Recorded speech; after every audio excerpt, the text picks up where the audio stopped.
service d'urgence? Calmez-vous, monsieur. Aidez-moi, s'il vous plaît, aidez-moi. Je vous ai localisé, l'équipe est en route. Leur métier, c'est aussi lutter tous les jours contre la pollution par les eaux usées. Et mais avec les nouveaux camions, nous travaillons de façon plus rapide et plus efficace. Carukera Assainissement. À l'unité 3, code 356.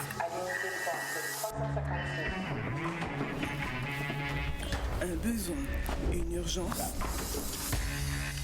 Des experts sont là pour vous. Carukera Assainissement, des hommes, un service. Vélo Passion Caraïbes, Carukera Assainissement et Village Canada à Marie-Galante vous présentent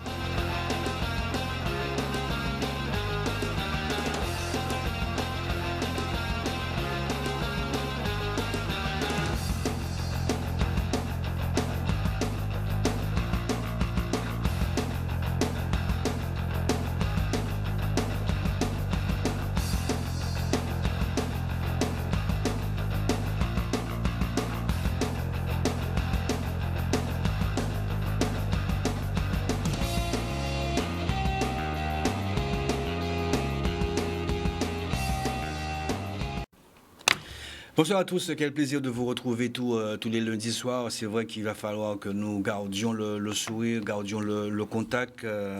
Ces moments que nous vivons sont extrêmement difficiles, c'est vrai, mais il faut être fort, il faut toujours être positif et c'est ce que nous enclenchons. Nous essayons en tout cas tous les lundis soirs de vous apporter, pourquoi pas, ce petit souffle, malgré on sait que c'est très difficile. Ce soir, qu'est-ce que j'ai voulu tout simplement vous proposer, mais c'est tenter en tout cas avec un spécialiste qui est avec nous sur le plateau, un spécialiste du comportement, celui qui intervient donc de façon transversale sur les relations humaines, voir comment se comporter par rapport à telle ou telle situation. Et c'est le cas pour nous ce soir, c'est le cas pour nous depuis plus d'1 an et demi. Il n'y a pas un parent, il n'y a pas quelqu'un que nous connaissons qui ne soit pas touché justement par ce virus.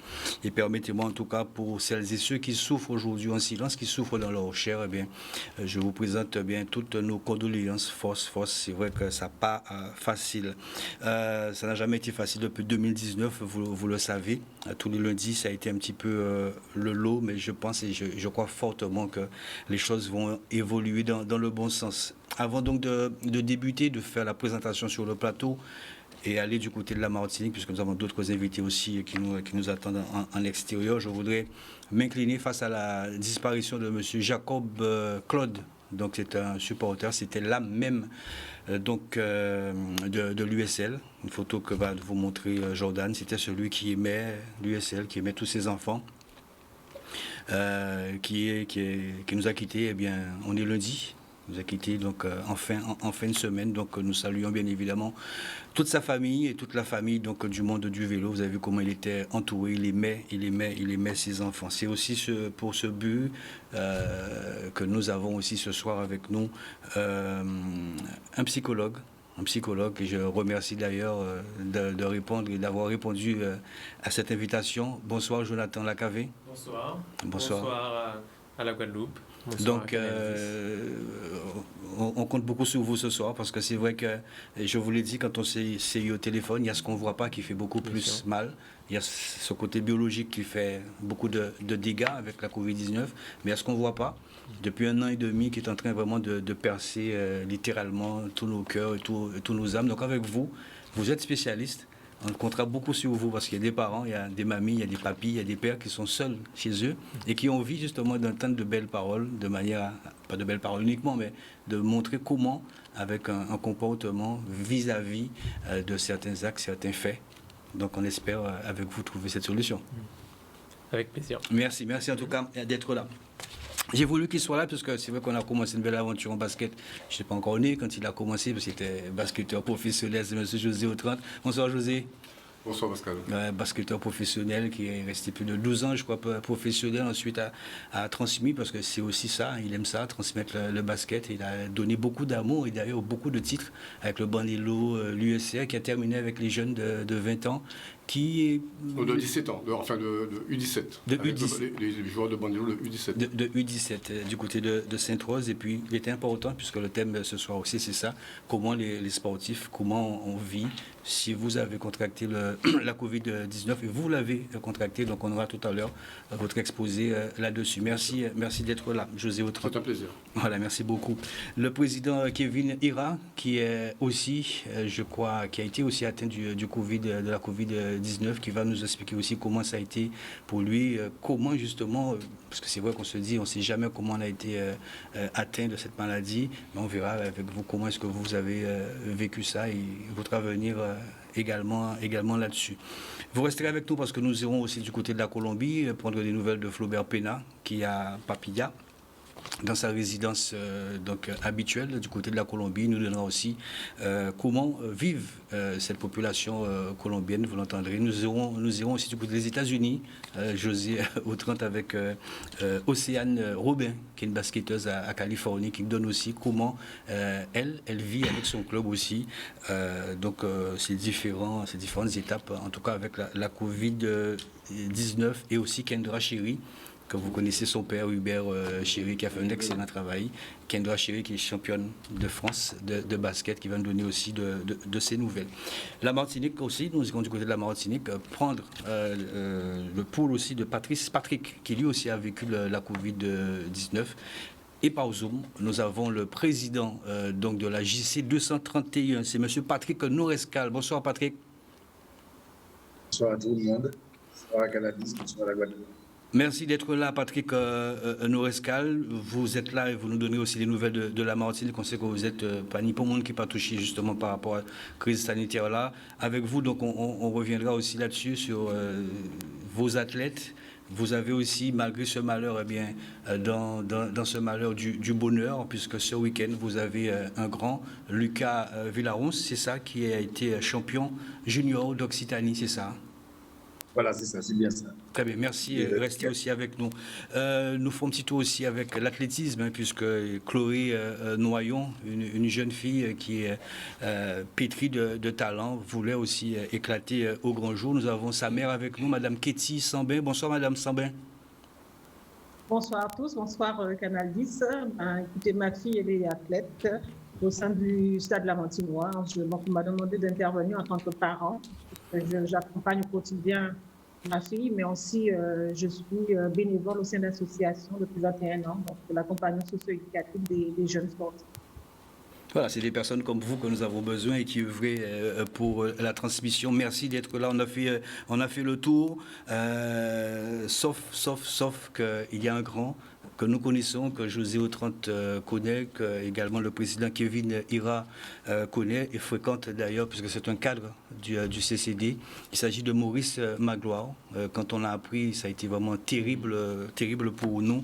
Maurice Magloire qui a été atteint de la Covid-19, il le disait lui-même, âgé de 58 ans, sportif, mais ne s'attendait pas bien évidemment à ce qu'il soit atteint de cette sorte. On peut être atteint, mais peut-être de la sorte, parce qu'il était quand même en réanimation. Je vous propose d'écouter le témoignage de Maurice Magloire. Il donne aussi de ses nouvelles. Et là, nous allons pouvoir entrer dans le vif du sujet.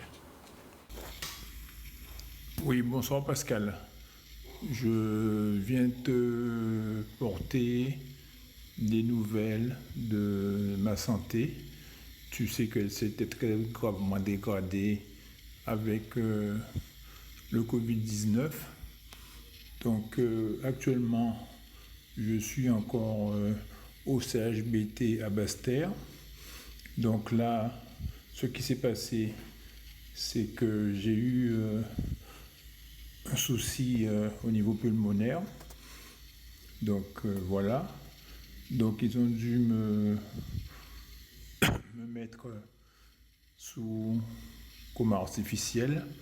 La machine a pris le relais et j'ai été intubé et j'ai été traité pour les soucis pulmonaires qu'avait créé le Covid-19. Donc aujourd'hui, je suis sorti du service de réanimation. Je me porte de mieux en mieux. Je suis toujours apport d'oxygène. La saturation, elle est bonne, donc l'apport d'oxygène dans le sang, il est bon, ça se maintient. Et aujourd'hui, je tiens à te dire que ton frangin, il est là et que nous allons bientôt nous revoir tous sur les compétitions organisées en Guadeloupe au niveau cyclisme. Donc Pascal, je te remercie de ton soutien. Je remercie l'ensemble du monde cycliste de la Guadeloupe ainsi que ma team, la team KMA-CCD, qui tous les jours a été à côté de ma famille, de ma compagne et de tous ceux qui me sont proches. J'ai un message à faire passer qui est très important. Aujourd'hui, la Guadeloupe est en grand danger. Nous devons tous faire un effort. L'effort que je leur demande, c'est qu'on ne sort que quand on a quelque chose de réellement important à faire.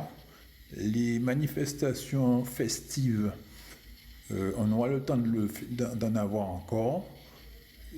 C'est sujet à cluster. Donc aujourd'hui, prenons soin de nos proches en faisant les bons choix, soit vaccination ou pas vaccination, soit test PCR ou pas.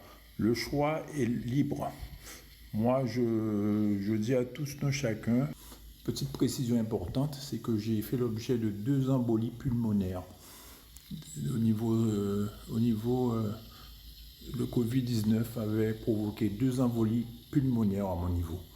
Donc, d'où ce traitement de choc qui a été réalisé en réanimation pour moi. Voilà, mon ami, mon frangin, à très bientôt. Bonne fin de journée et on se revoit rapidement. L'ensemble des sportifs, prenez soin de vous, quel que soit le sport que vous pratiquez, faites-le dans les meilleures conditions que possible. Merci beaucoup, à très bientôt. Merci Momo pour ce témoignage qu'il tenait absolument à être parmi nous ce soir. Il est encore hospitalisé et trouver cette force aussi pour pouvoir trouver cette lucidité. Faut savoir nous force. Président qui venir un petit mot quand même parce qu'on sait que vous le côtoyez. Oui, tout à fait. Écoutez, bonsoir à l'ensemble des téléspectateurs de Canal 10 déjà. Je suis très content de voir Monsieur Maurice Magloire à la télé. C'est quelqu'un pour qui j'ai beaucoup d'affection, il le sait. Son club aussi, la team KMA-CCD. Là, le voir aujourd'hui en train de parler, c'est vrai que ça donne un peu de baume au cœur parce que je sais d'où il est sorti. Et c'est vrai que quand quelqu'un vous dit à la télé qu'il est sorti, il est en réanimation, ça veut dire qu'il est en coma artificiel. On peut dire aujourd'hui que c'est un chanceux, mais je pense qu'il le mérite vraiment parce que pour le travail qu'il fait pour le cyclisme guadeloupéen, je suis vraiment très très content et très soulagé de savoir qu'il va mieux aujourd'hui. C'est vraiment un miraculé.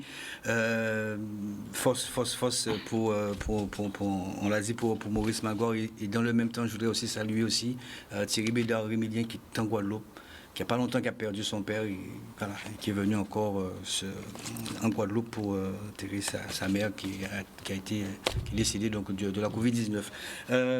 José Autrante, vous avez vu ce témoignage, vous aussi vous avez connu cette maladie. On ne sait pas si vous avez été hospitalisé. On ne connaît pas trop cette maladie d'ailleurs. On dit qu'il y a plusieurs formes. Un petit mot déjà pour Maurice Magloire et ensuite vous nous expliquerez comment est-ce que vous avez attrapé. Maurice c'est basketteur aussi. Basketteur, il aime le basket. On se connaît, Maurice et moi, et on échange beaucoup sur les réseaux sociaux.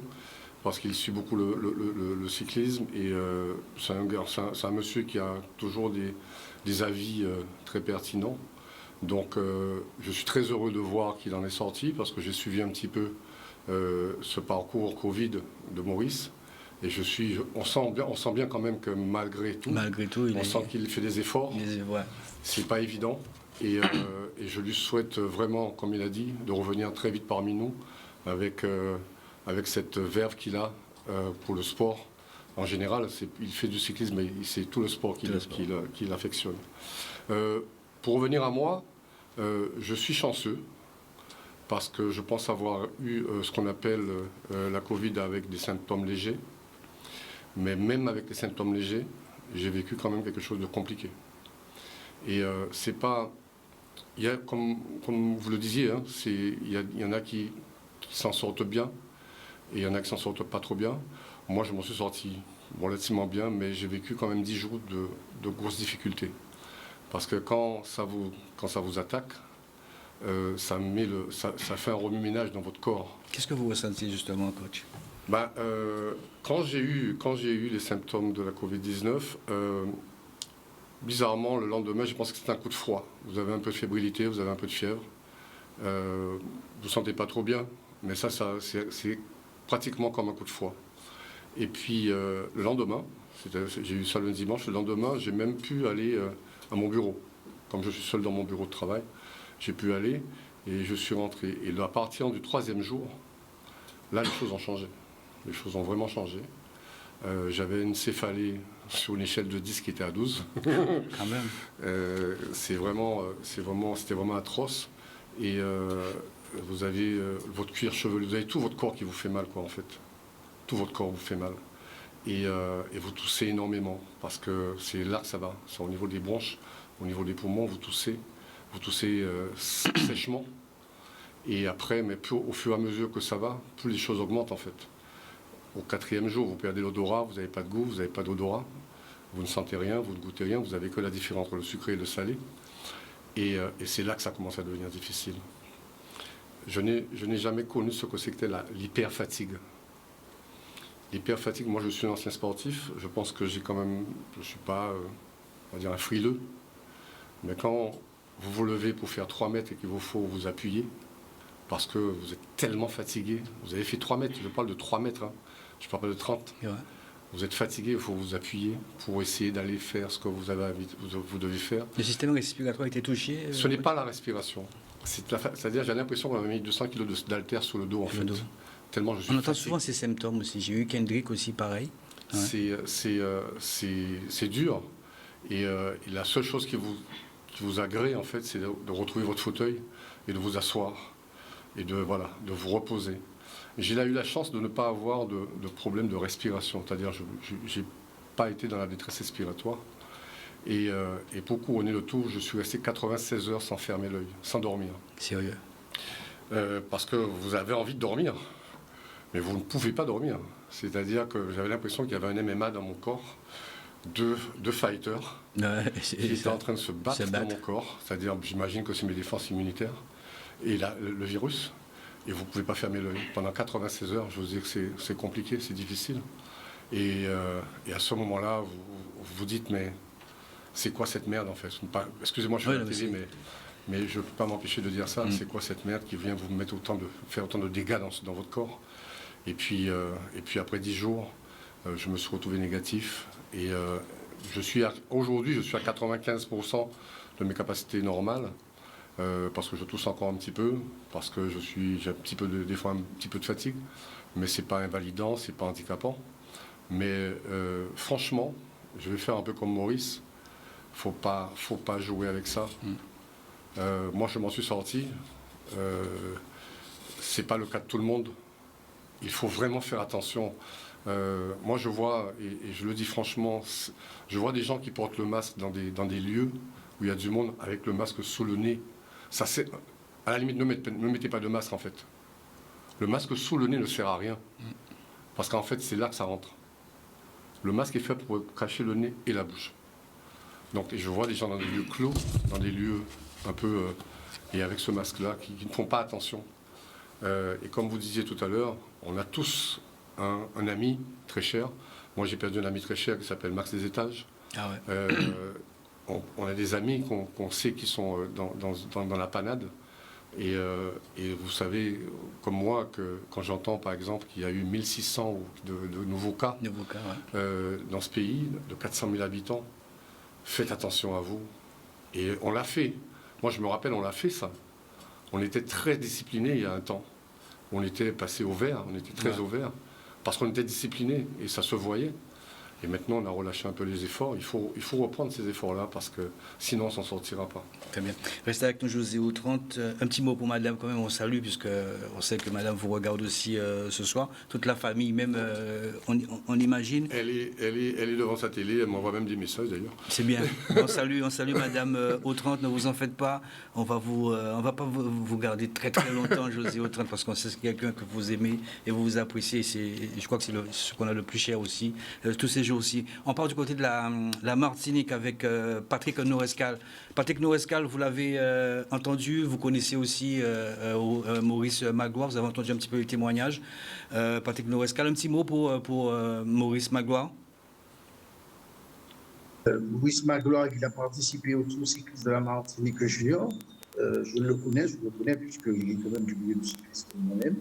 Ce que je souhaite déjà au monde du cyclisme que Maurice Magloire arrive à se sortir de cette affaire et que, comme dit tout le monde, il faudra se protéger, vacciner ou pas, il faut se protéger. Et je pense que c'est ce qu'il nous reste à faire.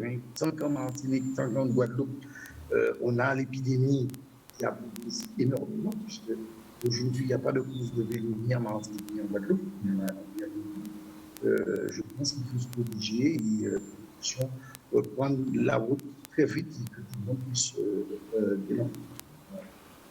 On va vous demander de vous rapprocher, c'est ça, parce que du micro, Patrick, parce qu'on vous entend pas très bien. Alors, comment est-ce que vous, là-bas, parce que c'est la même déclinaison ici en Guadeloupe qu'en Martinique, vous avez certainement connu des personnes proches ou non, ou même des athlètes qui ont connu cette période assez difficile? Ah oui, absolument. On a eu des coureurs qui ont été touchés. On a eu des coureurs, moi-même j'ai eu des parents qui ont été touchés par le Covid. Bon, maintenant, ils n'ont pas été hospitalisés et ils ont eu aussi ils sont restés à la maison 10 jours à peu près. Ils étaient un petit peu vraiment secoués, vraiment secoués. Je pense que ça a été pour eux. Ils sont sortis, mais j'ai perdu des amis proches. Il y en a encore qui sont hospitalisés au CHU de la Ménard. Je pense que c'est quelque chose de difficile. C'est quelque chose qui touche aussi bien la Martinique que la Guadeloupe. Il faut savoir que nous perdons des parents, nous perdons des amis, nous perdons des connaissances. Et je pense qu'il faudra qu'on puisse se protéger et qu'on ne puisse surtout pas rigoler avec cette maladie. Alors, Président, quel est l'état aujourd'hui psychologique? On arrive petit à petit, donc à M. Lacavé dans quelques instants. L'état psychologique aujourd'hui de vos athlètes, là je parle de la JC 231. Alors, au niveau de la JC 231, on a énormément de difficultés parce que les gars sont toujours en selle. Vous comprenez, les gars sont toujours en selle parce que je pense à quelques jours près du championnat, on a annulé la course. Le préfet nous a tout arrêté. Ça veut dire qu'aujourd'hui, les coureurs sont là, ils sont en selle, ils se préparent, mais seulement on ne peut pas courir. Aujourd'hui, d'après ce qui se passe au niveau de la préfecture, il faut savoir que le couvre-feu, à ce qu'il paraît, ce sera un petit peu plus long. Et je pense qu'on est là au moins pour la mi-septembre, début octobre, pour pouvoir commencer les compétitions. Les athlètes se préparent, mais il y a beaucoup de difficultés pour qu'ils reprennent les compétitions. Très bien. Katie Sambin, vous êtes la mère donc, de Chloé Noyon, là on parle athlétisme. Vous êtes là, Madame Sambin? Vous m'entendez? Très bien, Madame Sambin, très bien, vous avez entendu bien évidemment le témoignage de Maurice Magloire, mais chez vous, vous avez une belle athlète en la personne de Chloé Noyon, que je dis belle, c'est quand même quelqu'un qui a beaucoup de talent, et on sait qu'entraîné aussi par Rico Vaitinegon qu'on connaît, qui est quelqu'un quand même de formidable, ne peut faire que des perles, on l'a vu aussi avec Willem Bélocian, il y a encore monsieur le jeune La Violette. Alors vous aussi en tant que mère, parlez-nous de Chloé, parce qu'on sait que Chloé ne voulait pas donc intervenir, on comprend, parce qu'elle a plutôt envie donc d'aller sur ces pistes et se défouler. Votre fille a-t-elle eu la Covid-19? On sait d'ailleurs qu'elle a réalisé un sondage il n'y a pas longtemps, au mois de mai, je crois, par rapport justement... Pardon? Oui, elle a réalisé un sondage courant mai, pour finaliser par un rapport en fin juin, début juillet. Chloé, elle n'a pas été infectée directement, mais vous savez, moi je pars du principe, donc je demanderai quand même l'avis du psychologue qui est avec nous, que tous nos athlètes, je parle de tous sports confondus, sont par la COVID-19, puisqu'ils sont empêchés dans leur pratique et moralement, ils ne sont pas bien. Donc, la santé mentale en prend un coup. Ils sont sous pression, ils sont stressés. Et physiquement, ça engendre parfois des blessures. C'était le cas de Chloé. Elle est partie en octobre compétir en métropole. Elle est retournée parce qu'elle n'a pas pu compétir. Donc, en retournant, elle m'a dit je pense qu'on nous laisse nous déplacer vers la métropole, on retourne. Je pense qu'ils nous prennent pour des robots parce que là, j'en veux plus. Je veux plus faire de l'athlète. Donc, vous savez, quand on parle d'athlètes infectés, mais je pense que quelque part, tous nos sportifs ont des mots MAUX par rapport à la COVID-19. Voilà, donc c'était juste pour vous dire qu'elle n'a pas été infectée, mais quelque part, elle a les conséquences indirectes. C'est un dommage collatéral de la COVID-19, puisque en 2019, avec l'équipe de Rico, voilà, elle était championne de France avec l'équipe 4x100 mètres. Elle a fait les championnats de minimes avec la sélection de la Guadeloupe. Et en 2020, il y a eu effectivement le frein, la COVID-19. Donc aujourd'hui, Chloé, elle avait déjà recommencé l'entraînement et puis le coup sera à nouveau. Il n'y a plus d'entraînement, elle est obligée de rester à la maison. Donc elle s'entraîne à la maison, on s'est écouté. Elle continue le renforcement avec le kiné. Mais c'est vrai que je ressens, là, c'est petit à petit qu'elle retrouve la motivation. Et si vous voulez, le rapport, c'était pour effectivement qu'elle puisse mettre des mots, MOT, sur les mots et qu'elle puisse dédramatiser effectivement la situation, se rendre compte que ce n'est pas elle seulement qui est impactée, mais c'est l'ensemble des athlètes, l'ensemble du monde qui est impacté par ce phénomène, cette crise, cette pandémie qui est permanente. Voilà. C'est un petit peu le but ce soir donc, de la présence du psychologue Jonathan Lacavé qui, on le rappelle, vous utilisez des méthodes d'analyse basées sur le relationnel.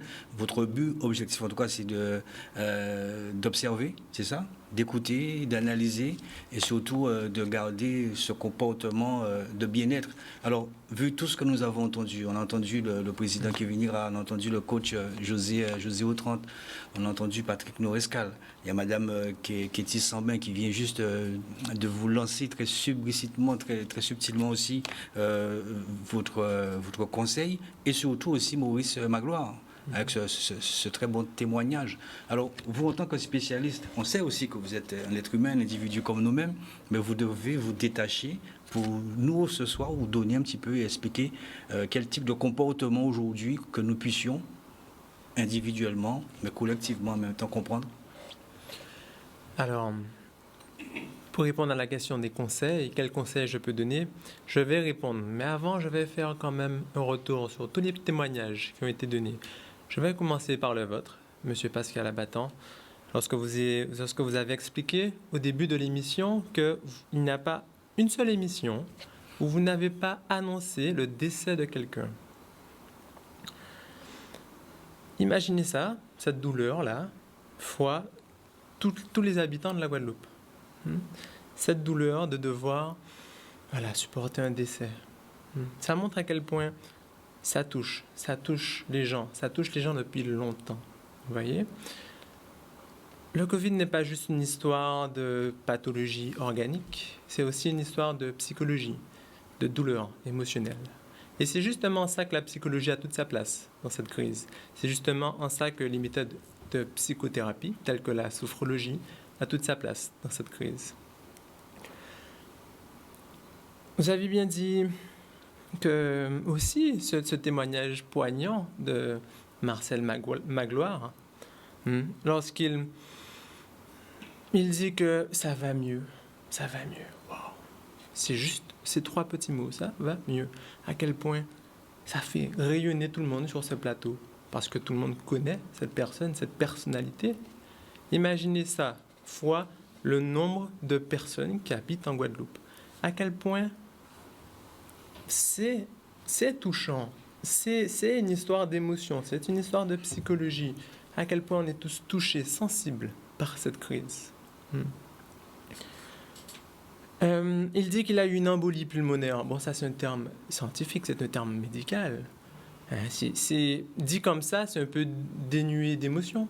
Une embolie pulmonaire, c'est une sensation de mort. Quand on a une embolie pulmonaire, on est convaincu que la mort est imminente. Imaginez, là, on est bien, on est tranquille, on peut respirer, on peut sourire, on peut parler. Imaginez que juste la seconde d'après, là, on ait cette sensation de mourir. Vous imaginez à quel point ça peut être perturbant et voire même traumatisant. Je fais la différence entre potentiellement traumatique et le traumatisme en tant que soi. Tout événement traumatisant ne déclenche pas un psychotraumatisme. Mais c'est potentiellement traumatisant, effectivement. Et ça aussi, c'est un sentiment poignant.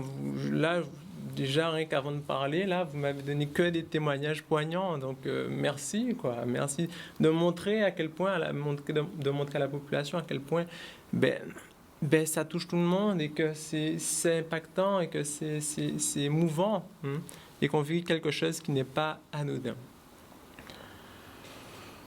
Monsieur le coach, José Autran, vous avez dit « Je suis un miraculé ». Je suis un miraculé, j'ai de la chance. Wow. Alors, il y en a qui pourraient se dire « Ok, je suis un miraculé, donc je profite de la vie à pleines dents parce que là, j'ai pris conscience que la vie, c'est important, en fin de compte. » Mais aussi, dans le « Je suis miraculé », j'entends le « Aïe, je suis passé de près. J'ai failli y passer. » Donc là, on prend conscience de sa vulnérabilité, de coup. En tout cas, c'est quand on est psychologue, on est attentif à tout ça, à ce vécu. En tant que psychologue, on s'intéresse au vécu. Et je reviens sur votre question, il faut prendre distance. C'est tout le travail. C'est bien pour ça qu'on a quand même 5 ans d'études. C'est comment être en même temps touché, en même temps être en lien avec ce vécu, et en même temps avoir suffisamment de distance pour ne pas être perturbé dans notre travail. Ça s'apprend, j'ai envie de dire. Ça, c'est une gymnastique et pendant cette pandémie, on est un peu testé dans cette gymnastique. Vous avez dit aussi qu'il y a une perte de sommeil. Une perte de sommeil, c'est l'un des... Dès qu'on rencontre quelqu'un, dès qu'un psychologue rencontre un patient, il demande systématiquement la qualité du sommeil parce que dès qu'il y a une pathologie psychologique, ça impacte le sommeil. Vous voyez? S'il y a une perte de la qualité de sommeil, inévitablement, ça va, potentiellement, avoir un effet sur l'état psychologique. Vous voyez? Donc, de l'anxiété et des ruminations vont causer une perte de sommeil, et s'il n'y a pas de rumination, rien que le fait de ne pas pouvoir dormir va avoir des conséquences psychologiques. Donc, ça montre à quel point la qualité de sommeil est en lien avec tout ce qui est psychologique. Vous l'avez dit implicitement que je ne me reconnais plus, je ne me suis pas reconnu lorsque vous parliez de grande fatigue. Ah bon.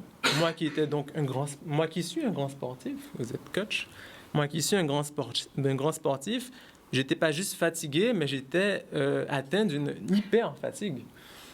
Wow, ok.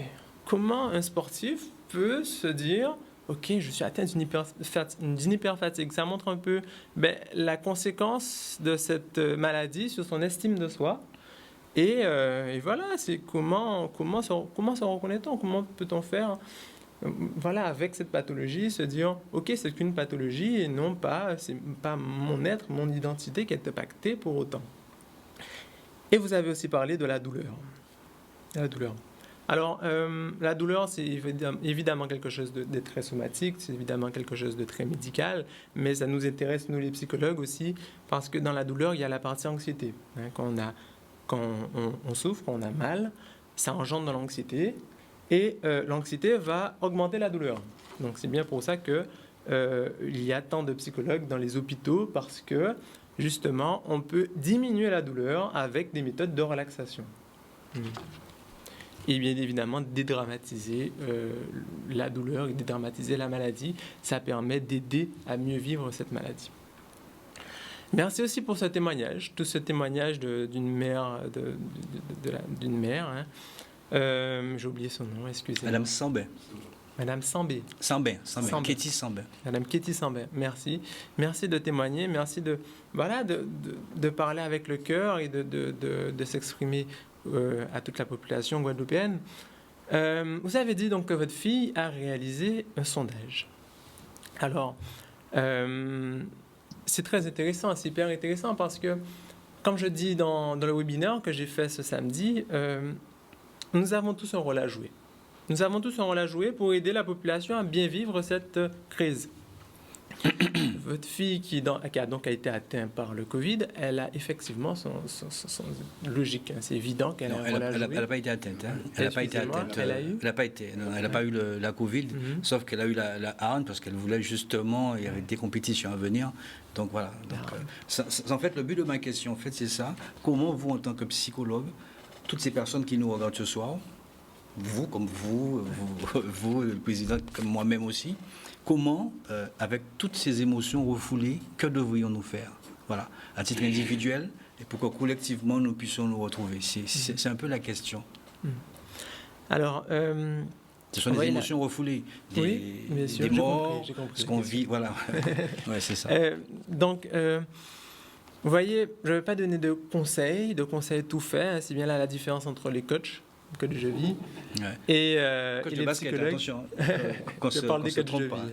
Coach de basket, hein, attention. Oui. De basket. Et les psychologues, c'est que les psychologues ne donnent pas souvent des conseils. Ils attendent de bien connaître la personne avant de peut-être donner un conseil. Mais c'est ce que vous avez entendu ce soir. Est-ce que nous vivons, est-ce que vous vivez aussi aujourd'hui? Quel est le conseil que vous pouvez donner, je ne sais pas, à la personne qui est seule chez elle, qui ne peut pas sortir, qui a des difficultés? Voilà, Bien sûr. Donc, comme je disais, il ne donne pas vraiment de conseils, il aide la personne à trouver ses conseils. Et à trouver ses réponses. Voilà. Et voilà, parce que nous vivons tous la situation de façon différente. Que devrions-nous faire? Nous avons tous un vécu différent.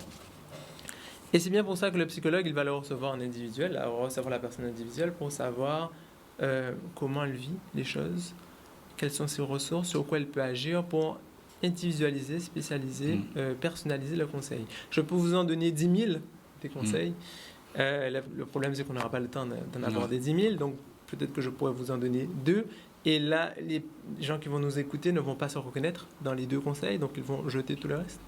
C'est bien pour ça que, voilà, on ne donne pas souvent des conseils, mais je dis de façon générale que si vous avez du stress, si vous êtes anxieux, si il y a des pensées qui reviennent, que ce stress vous perturbe dans votre vie de tous les jours ou qu'il vous empêche de vous engager dans des projets qui vous tiennent à cœur, les psychologues sont là. N'hésitez pas à consulter. Vraiment, voilà, il n'y a pas de tabou à consulter un psychologue. On est là. Je mets en avant aussi la sophrologie. La sophrologie qui est un outil formidable, accessible à tout le monde, tout âge, handicap ou pas. La sophrologie est un super outil donc, pour apprendre à gérer son stress. Vous vouliez un conseil? De façon générale, j'ai envie de dire, il ne faut pas oublier le bonheur. Le bonheur. La crise sanitaire est une urgence. Il est urgent de respecter les gestes sanitaires. Il est urgent de prendre soin des patients. Il est aussi urgent de penser à son bonheur et d'agir pour son bonheur. Les plaisirs sont des anxiolytiques naturels. Les plaisirs sont des antidépressifs naturels. Donc n'hésitons pas à nous faire plaisir tout en respectant les gestes barrières et à prendre soin de ce que nous aimons, des personnes que nous aimons. La sophrologie se rapproche un tout petit peu de la psychologie. C'est toujours le bien-être aussi. C'est aussi maintenir et améliorer même son bien-être. Je ne sais pas, mais en tant que... Oui. Non, je voulais poser une question aussi. Moi, je pense que ce que les gens aimeraient entendre, ça c'est les autres qui parlent, hein, c'est comment faire quand vous avez un être cher qui est dans une situation de Covid avancée, en état grave. Comment vous, en tant que personne en bonne santé, comment vous gérez ça. Voilà. Et ça, je pense que c'est... Parce que vous voyez quelqu'un qui souffre, vous n'êtes pas médecin, vous n'avez aucune possibilité, vous n'avez aucune arme pour l'aider, à part l'encourager, la motiver, cette personne, pour qu'elle ait un peu le moral. Moi, je pense que les gens voudraient savoir comment faire, parce que c'est pas évident. Comme je vous ai dit, je ne vais pas vous donner de conseils tout faits. Non, c'est pas un conseil. Mais... nous sommes tous différents, nous avons tous des outils différents. Vous disiez qu'on n'a pas d'armes, si on a tous des armes. Ces armes sont différentes pour tout le monde, donc le psychologue peut vous aider à prendre conscience de ces armes et mieux les utiliser. Non, il est faux de dire que nous n'avons pas d'armes. La présence, c'est thérapeutique. Être présent pour cette personne et se montrer aimant en toutes circonstances. Être présent. Ça, c'est très efficace et c'est en fin de compte le meilleur médicament que l'on puisse donner à cette personne. C'est une métaphore, bien sûr. Il faut toujours qu'elle ait un médecin. Voilà. Après, j'ai envie de dire, il y a ce sentiment quand même de vouloir sauver, de vouloir aider. C'est tout à fait naturel, mais voilà, il y a aussi une équipe médicale qui est là pour ça. Il faut aussi faire confiance à cette équipe médicale et être un peu un co-thérapeute si possible. Un co-thérapeute, c'est-à-dire, OK, il y a l'équipe médicale et moi, qu'est-ce que je peux faire pour être là aussi dans ce système thérapeutique. Mais l'équipe médicale est là, j'ai envie de dire. Si cette personne, si vous avez bien décrit cette personne comme étant au chevet de notre patient, qu'il se réoriente vers l'équipe médicale pour voir ce qu'il est possible de faire. Jonathan l'a vu très bien, on a très bien compris que vous n'êtes pas là pour donner des conseils. Mais on va jouer franc jeu. Vous enlevez 2 petites secondes la casquette de psychologue. Comment est-ce que vous vivez actuellement ça? Vu tout ce que vous entendez ce soir, depuis plus d'1 an, comment est-ce que vous vivez ça? Donnez-nous un peu votre avis là-dessus. Alors, enlevez la casquette de psychologue. Vous m'avez invité en tant que psychologue. Juste 2 petites secondes, c'est simplement ça, c'est juste pour ce qu'on est entre nous. Il n'y a pas de souci, vous me posez une question, je vais vous répondre aussi, il n'y a pas de souci. Alors, moi, ce que j'ai envie, c'est que ces personnes, comme la question posée par José Autrand, ces personnes qui nous regardent ce soir, nous souffrons, et vous êtes le spécialiste, que vous donnez peut-être, pas des conseils, vous ne voulez pas en donner, mais comment avoir cette approche, justement? Moi, à chaque fois que j'allume la radio, vous l'éteignez. Je suis stressé parce qu'il y a des nouvelles stressantes. À chaque fois que j'allume la télé, je suis stressé parce qu'il y a des nouvelles qui sont stressantes. C'est pas un stress, quand je dis stress, c'est pas quelque chose qui m'empêche de vivre, mais je sens qu'effectivement, c'est anxiogène. C'est anxiogène. Et à ça, ma réaction est de dire, non, là, c'est bon, c'est pas possible, stop. Je sais que mais ça reste une réalité. Oui, bien sûr. D'accord. Donc il faut trouver des solutions. Quand je dis stop, je dis il faut agir. Il faut agir, et c'est bien pour ça que je propose ce samedi, donc 16h, un webinaire sur ma page Facebook, pour dire que on peut tous agir. On peut tous agir. On peut tous agir donc pour aider la population à sa façon. Et en tant que citoyen, pas que psychologue, je me dis, aïe, qu'est-ce que moi je peux faire pour aider mes frères, mes sœurs. Voilà, c'est l'élan du cœur qui me fait agir. Bien donc sûr. La réponse, on aura dans ce webinaire alors. Ce webinaire, il faut venir. C'est un peu dommage parce qu'on attendait un peu plus de réponses de vous ce soir. On attendait justement pour que José Autrand nous a posé une très bonne question aussi d'ailleurs, et d'autres personnes d'ailleurs.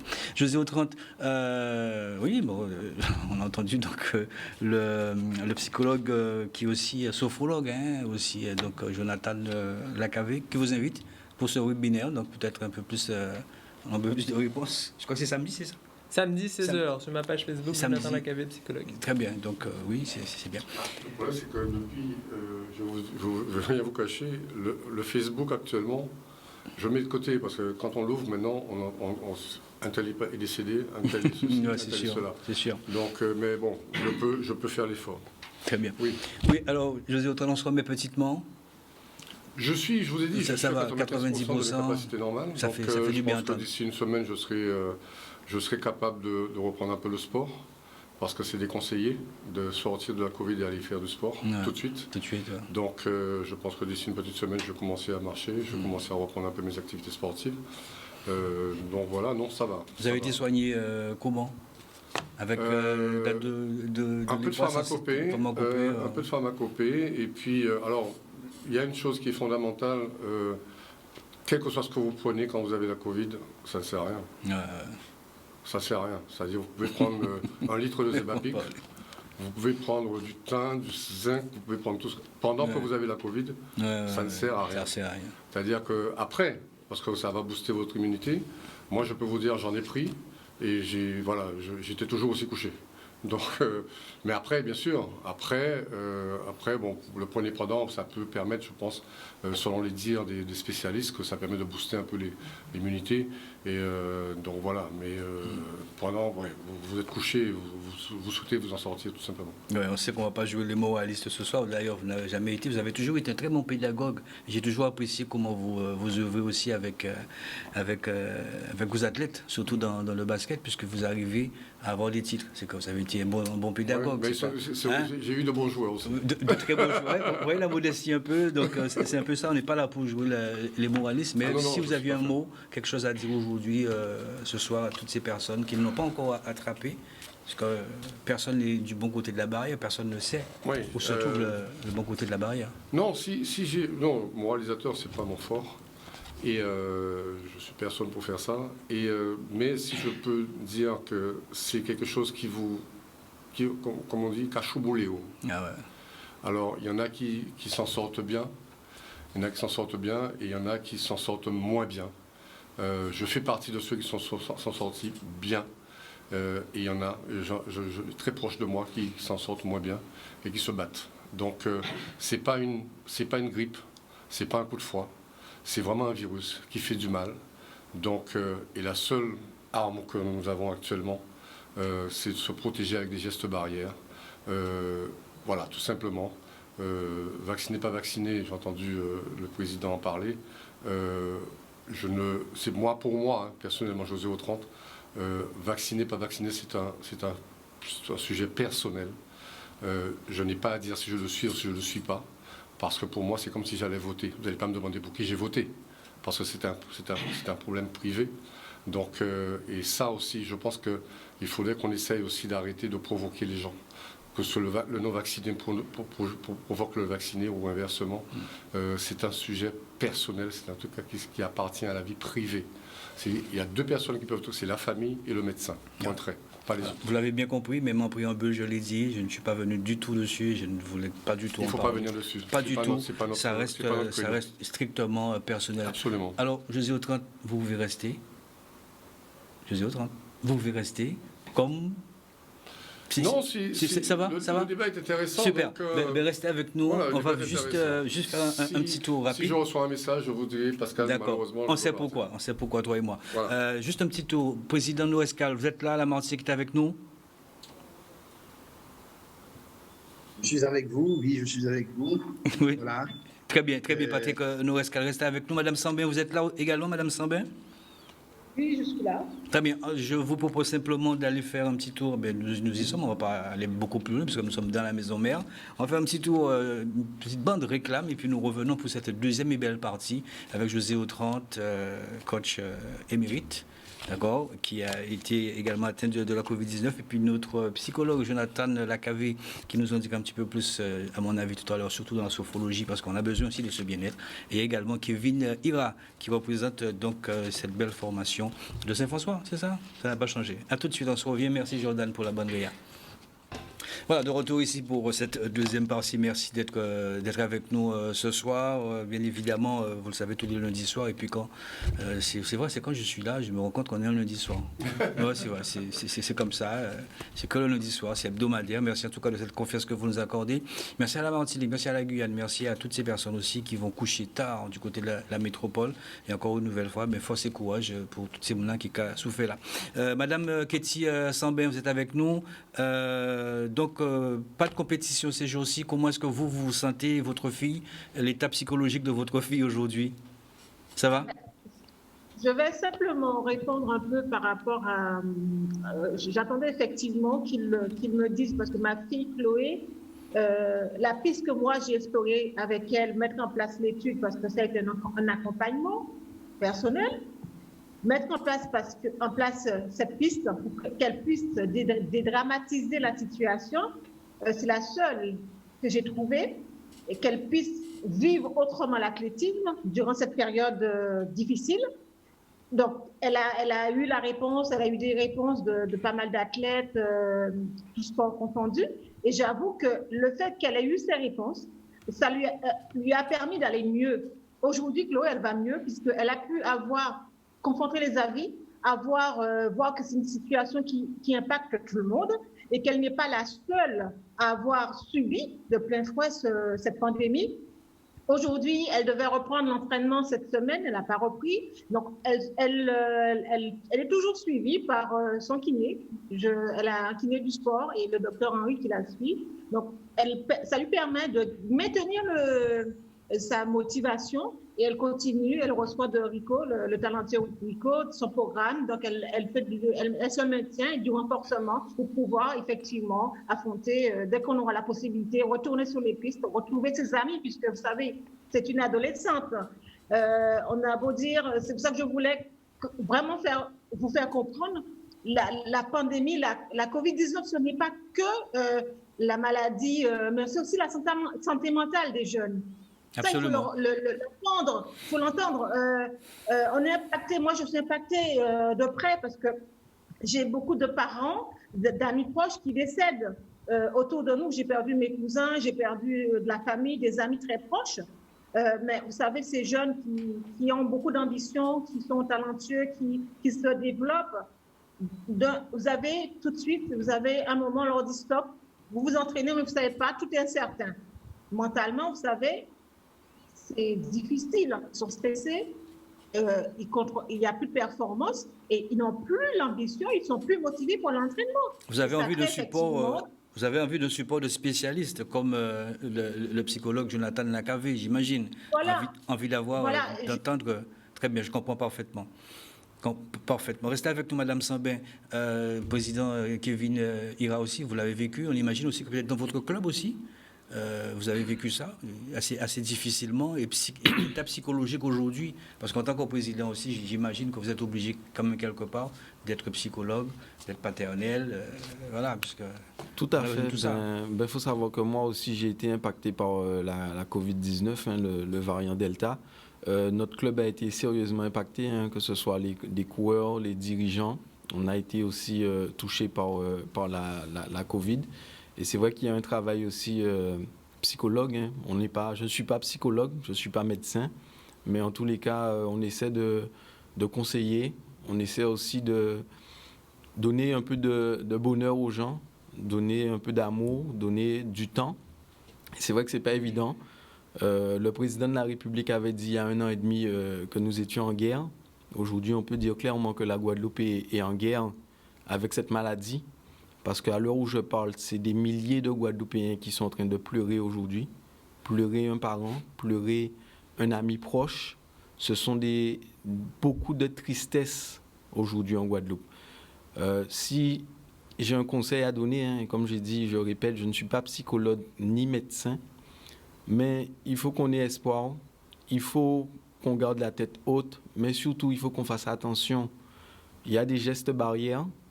Et puis la meilleure façon de se protéger, c'est de rester chez soi. La meilleure façon de se protéger de ce virus, c'est de ne pas sortir, d'éviter tout contact puisque notre population aujourd'hui est sérieusement touchée par la Covid. Qu'on le voit, quand on regarde, l'hôpital est saturé, quand on entend au journal, ce sont que des choses tristes qu'on entend actuellement. Il faut qu'il y ait vraiment une prise de conscience générale en Guadeloupe. Alors, Président, vous qui avez un beau groupe, vous avez des filles aussi avec vous, vous avez des garçons, bien évidemment. On ne dit plus de filles, on dit c'est des femmes, c'est des hommes. Certainement, parmi eux, ils vous appellent régulièrement, vous disent, bon, Président, ça ne va pas. Est-ce que là, aujourd'hui, vous avez dans votre objectif, dans vos ambitions prochaines, de faire appel à un spécialiste, un psychologue, pour pouvoir traiter un peu ce mal que nous ne voyons pas, qui fait souvent très, très mal? Invisible. Alors, dans l'immédiat, non. Je pense que tous les clubs aujourd'hui sont impactés par la Covid-19. Vos athlètes, à vous, comment sont-ils? Nos athlètes aujourd'hui, forcément, il y a de la tristesse. par rapport au fait de ne pas pouvoir faire de compétition, mais ils sont tous conscients. J'ai des coureurs, que ce soit la section féminine et la section des garçons, qui sont très intelligents, très compréhensibles. Ils savent reconnaître une situation. Et comme je dis aujourd'hui, la Guadeloupe va mal. Il faut être conscient de ça. On ne peut pas aujourd'hui dire, bon, ben, on va faire une compétition comme ça. Alors qu'aujourd'hui, il y a des milliers de Guadeloupéens qui souffrent, qui sont dans la détresse. C'est sûr, on ne parle pas de compétition. Aujourd'hui, nos coureurs, ils savent, ils sont conscients de la situation. On leur a expliqué aussi. C'est aussi de la pédagogie à faire, mais j'ai de la chance d'avoir un très bon conseil d'administration avec des hommes et des femmes qui sont là pour discuter avec nos jeunes, pour parler, pour échanger, pour expliquer aussi la situation. Et je pense que tout le monde est conscient de cette situation. Je pense que tout Guadeloupéen qui se respecte aujourd'hui sait que nous traversons une période difficile. Nous devons garder espoir. Et je sais que demain, ça ira mieux. Patrick Norescal, vous l'avez dit que vos athlètes, ça va aussi, mais c'est ce côté obscur que nous ne voyons pas que fait intervenir justement la Covid-19. Vous, et psychologiquement, Patrick Norescal, comment est-ce que vous vivez cette situation? Alors, alors, à mon niveau, au niveau de mon club, au niveau de mes athlètes, je pense que j'ai pas eu beaucoup d'athlètes de toucher. J'ai eu peut-être 2 athlètes juste. Et je pense que nous, aujourd'hui, ce que nous vivons, c'est la difficulté de pouvoir faire des compétitions. C'est vrai qu'avec une situation comme ça, nous ne pouvons pas faire de compétition. Au niveau du comité régional cyclisme, nous avions pris la mesure afin de ne pas faire de compétition et de respecter les gestes barrières et surtout de respecter les arrêtés de la préfecture. Maintenant, nous attendons, comme je vous ai dit tout à l'heure là, les coureurs sont en scène parce qu'ils arrivent à fatiguer, mais nous attendons quand même, nous attendons que nous puissions reprendre. Je pense que ce sera pour la mi-septembre, ce qui se fait dans les milieux aussi. Et en ce moment, je pense qu'on pourra reprendre petit à petit avec nos athlètes. Je pense que la chose qu'aujourd'hui, au niveau du club, au niveau des athlètes, c'est qu'on a eu que 2 coureurs d'atteint avec la Covid-19 et qui n'ont pas eu vraiment de gros dégâts. Maintenant, c'est plutôt des parents, plutôt des amis qu'on a ce problème avec. Voilà. Très bien, merci beaucoup Patrick Norescal. José Autrante, il n'est pas facile, hein, c'est vrai, parce que c'est vrai qu'on le vit au quotidien. Trouver les mots, surtout, vous avez bien posé la question tout à l'heure à monsieur le psychologue Jonathan Lacarvé. Quand on a quelqu'un à ses côtés qui souffre, comment trouver les mots MOTS, justement, et cette approche, surtout cette approche, peut-être pas tout se détacher. Le psychologue Jonathan Lacarvé disait que c'est être aimant, mais il n'y a pas que ça, puisqu'on attend aussi autre chose qu'un spécialiste puisse aussi nous apporter. C'est un petit peu le but ce soir, c'est de percer un petit peu ce qu'on ne voit pas aujourd'hui. Parce que la Covid-19, c'est vrai, c'est ce virus invisible, mais il y a aussi ce qu'on ne voit pas et qui est en train de faire mal, puisqu'on n'a plus les gestes du quotidien, on ne sort plus. On ne peut pas avoir de bonnes relations comme on avait avant. C'est ça aussi qui va nous permettre, si je peux me permettre cette expression, de tenir le coup aussi, non? L'espoir déjà. L'espoir, avoir cet espoir. Déjà de se dire que il serait bien qu'on s'en sorte. Parce que ça a changé tout. Ça a tout changé. Il y a nos enfants qui sont touchés aussi. Les enfants sont touchés. Ça a tout modifié. Psychologiquement. Voilà, tout. Alors, pour revenir à cette proximité avec un proche qui est en difficulté, il y a le proche qui est en difficulté, qui souffre. Parce que cette personne est atteinte et elle a mal. Et vous êtes à côté. Vous souffrez aussi. Voilà, vous souffrez de voir la personne souffrir, mais vous aussi, vous avez de l'énergie aussi que vous dépensez. Et quand vous n'êtes pas en présence, et c'est la question que je posais tout à l'heure au psy, c'est quand vous n'êtes pas en présence de la personne qui souffre, vous êtes avec vous-même, vous êtes épuisé psychologiquement, vous êtes fatigué, et vous ne pouvez pas vous permettre de venir devant la personne qui souffre en étant fatigué, en étant épuisé, en lui montrant que vous n'avez pas le moral. Mais quand vous êtes seul, ce moral, il tombe. Parce que vous êtes épuisé, vous avez peur de perdre la personne de proche, vous avez des choses qui vous passent par la tête. Ouais. Le médical a son importance. Vous avez votre importance en co-thérapeute, comme disait le psy, pour pouvoir aider l'autre. Mais quand vous êtes seul, c'est la question. Comment faire? Justement, je parlais de ces émotions refoulées. Voilà. Jonathan Lacavé. Ce dont vous parlez, ça s'appelle la fatigue de l'aidant. Donc, quelqu'un qui est malade, qui a une maladie grave, en général chronique. Il y a quelqu'un qui est là pour aider, un proche, un ami ou un membre de la famille, qui est là, qui se dévoue de toute son âme et qui même passe son temps à aider cette personne qui est malade. Elle peut être fatiguée, elle peut être épuisée. Ça s'appelle la fatigue de l'aidant. Ça s'appelle aussi le burn-out familial. Parce qu'en fait, le burn-out, c'est pas juste une histoire de travail, c'est pas juste une histoire de surcharge de travail, c'est aussi l'épuisement. Hein. C'est pour ça qu'on a créé ce concept de burn-out familial. C'est l'épuisement d'un aidant.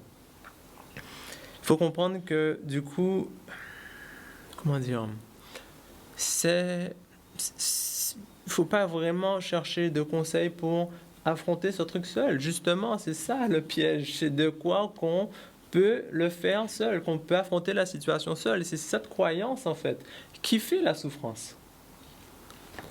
Consultez, aidez, faites-vous aider. C'est une force de demander de l'aide. C'est une force d'aller voir un thérapeute, un médecin, un infirmier, l'équipe médicale, un psychologue. C'est une force de dire, là, j'en peux plus, je suis épuisé.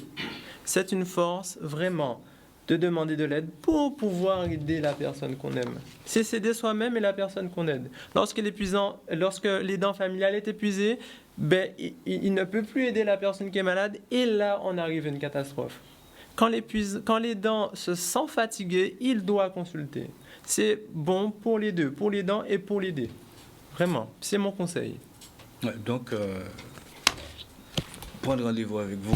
Avec un spécialiste. Avec un spécialiste. Un médecin généraliste, un médecin d'équipe médicale dont j'en ai parlé qui vient au chevet du malade, ou avec un psychologue, bien sûr. Ouais. Je ne dis pas que moi, je ne fais pas que pour moi, les psychologues sont là pour ça de façon générale. Ouais, c'est sûr. Madame Ketty Sambin, est-ce que vous avez vos réponses à toutes vos questions? Non, mais je voulais simplement... C'est vrai qu'il y a le corps médical. J'avoue que il y a aussi le lien sur la famille qui peut intervenir parce qu'il y a les dents directes, mais vous savez, je ne sais pas si il y a un retour vers les priorités où la famille, on avait pris les distances avec certains parents, on retourne vers ses parents, le cercle familial maintenant plus soudé le plus souvent. Donc il y a aussi ce cercle familial qui peut aider. Donc s'ouvrir aux autres, s'ouvrir aux amis à distance, parce que moi, les jeunes maintenant, c'est la génération dématérialisée, la numérique. S'ouvrir aux autres, ne pas rester isolé, c'est ce que je conseille. Moi, en tout cas, c'est ce que je fais. C'est à distance, s'amuser, mais on n'a pas besoin de grand-chose. Ce sont des pistes, parce que c'est vrai que cette situation, elle est usante. Avec ma fille, par exemple, on met la musique à fond, on s'amuse, on s'éclate.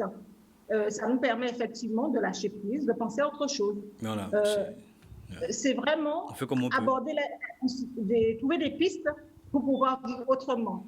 Il n'y a pas que le corps médical qui peut nous aider, mais chercher les ressources aussi au sein de la famille, de ses proches. Voilà, c'est ce que je voulais dire. On est quelque part obligé même à distance, on peut... On est obligé quelque part, donc ça a toujours été le cas, les parents ont toujours eu ce rôle, mère, père, mais en même temps il faut être psychologue, il faut être aussi détenteur aussi. Le plus important, justement, oui, allez-y. À ce que madame vient de dire. Très rapidement et puis après. C'est ce qu'on appelle des stratégies d'adaptation, c'est-à-dire que face à un stress, comment est-ce qu'on va réagir face à ce stress. C'est cette façon de réagir qu'on appelle des stratégies d'adaptation. Il y a différentes façons. Il y a différents types de stratégies d'adaptation. Ça aussi, sans vous couper, c'est la faculté humaine aussi. Tout individu, c'est comme l'instinct de survie aussi. Quand on est en détresse, on a perdu Oui, un bien proche, sûr. mais systématiquement, ça vient. Après, après intervient le spécialiste pour donner davantage. Oui, oui, exactement. Quand on est dans une situation d'urgence, D'urgence, ouais. Voilà, On se c'est le positionne. stress et On se on positionne. réagit tous de façon différente face à ce stress. C'est une stratégie d'adaptation. Donc différents types, centrés sur les solutions. Bon, voilà, les malades, qu'est-ce que je peux faire? Hop, il y a tel protocole, il faut mettre le pansement, il faut appliquer tel traitement. Ok, ça c'est centré sur la solution. Centré sur les émotions. Ah, je sens stress. Ok, qu'est-ce que je peux faire? Ok, des techniques de relaxation, par exemple, des techniques de respiration. Ça, c'est la sophrologie, là, vous entrez dans la sophrologie. Vous le dites vous-même, je ne comptais pas le dire, mais merci. Non, mais je vous vois très subtilement glisser dans cette direction. Et donc, dans ces stratégies d'adaptation centrées sur les émotions, il y a se faire aider, se partager, aller voir la famille, aller voir les amis, ne pas se sentir seul, pouvoir aller voir les autres. Bon, peut-être pas dans le moment actuel où nous parlons. La sophrologie aussi parle de la relaxation. Non, vous avez dit d'aller voir la famille. Donc j'ai dit peut-être pas dans ce... pourquoi pas, j'ai envie de dire, dès qu'on a son masque, dès qu'on respecte dès qu'on a son masque, on respecte les gestes barrières, on est dans un espace aéré, pourquoi on n'irait pas voir les gens? Je pense qu'il faut arrêter d'avoir peur comme ça. Il faut... l'isolement est quelque chose de très grave. L'isolement, c'est une... la maladie tue, le Covid tue, l'isolement aussi ça tue, la dépression ça tue. Mais voilà, vous apportez quelques petites réponses quand même. Justement, à celle qui attend de voir ses enfants, qui n'a pas vu ses enfants depuis un bon moment. Oui. La sophrologie, je vois que effectivement vous parlez de relaxation, ça aussi c'est bien. La mamie, le papy qui est chez lui aujourd'hui, qu'est-ce que vous lui proposez? Parce que je sais que dans la sophrologie, il y a la relaxation, il y a aussi le yoga, il y a pas mal aussi donc d'autres disciplines. Qu'est-ce que vous leur proposez? Elles ne sont pas en concurrence, bien sûr. Non, mais j'imagine. Voilà, c'est des disciplines différentes. La sophrologie est composée d'exercices de respiration, de méditation, justement, comment de faire? visualisation. Je ne vais pas vous aider, donner un exercice tout fait. Si vous voulez, on peut faire une séance de sophrologie là maintenant. Mais pas endormi, il n'y avait pas d'hypnose. Je n'ai pas d'hypnose. Alors, pour vous, donc, la sophrologie, c'est dormir. Je vous dis que non, au contraire, c'est non, mais justement je sais que vous pratiquez aussi. Vous pouvez pratiquer l'hypnose. Concret, on peut faire une séance maintenant de sophrologie. Et là, les personnes vont pouvoir répliquer ces exercices l'un après l'autre. On y va. On est prêt, président? Ah ben, on est prêt? Coach, on est prêt? Ben, allez-y. C'est quoi? C'est de la psychothérapie? Bon, allez-y. Non, c'est de la sophrologie. C'est une initiation, c'est une introduction à la sophrologie. D'accord, très bien. Donc je vous invite, c'est parti, même ceux qui regardent Canal 10 vont pouvoir vivre cette séance. Je vous invite vraiment tout le monde, nous tous, à vivre cette séance de sophrologie. Je vous invite tout simplement à prendre une position confortable sur notre chaise, de fermer les yeux ou pas, en fonction de ses envies-là, de poser une main sur le ventre. Et juste de ressentir ces mouvements respiratoires. Sentir les zones où ça gonfle, où ça monte et où ça redescend lorsque nous inspirons et lorsque nous expirons. Nous pratiquons 5 respirations comme ça. Être conscient. Être présent à sa respiration.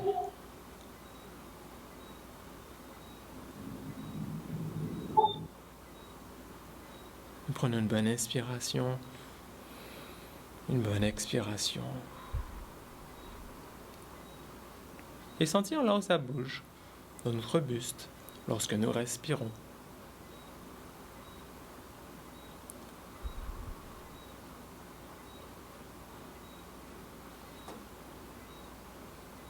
Tranquillement là. Remettons notre main sur notre ventre et avec nos sens, nous allons juste prendre conscience de notre environnement là autour de nous, prendre conscience déjà des bruits, des sons lointains,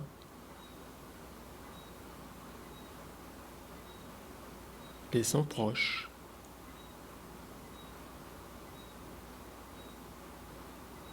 Les sons aigus.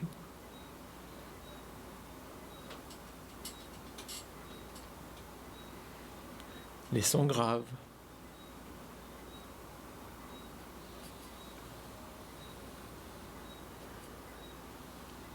Peut-être qu'il y a une odeur dans la pièce là dans laquelle nous sommes, ressentons.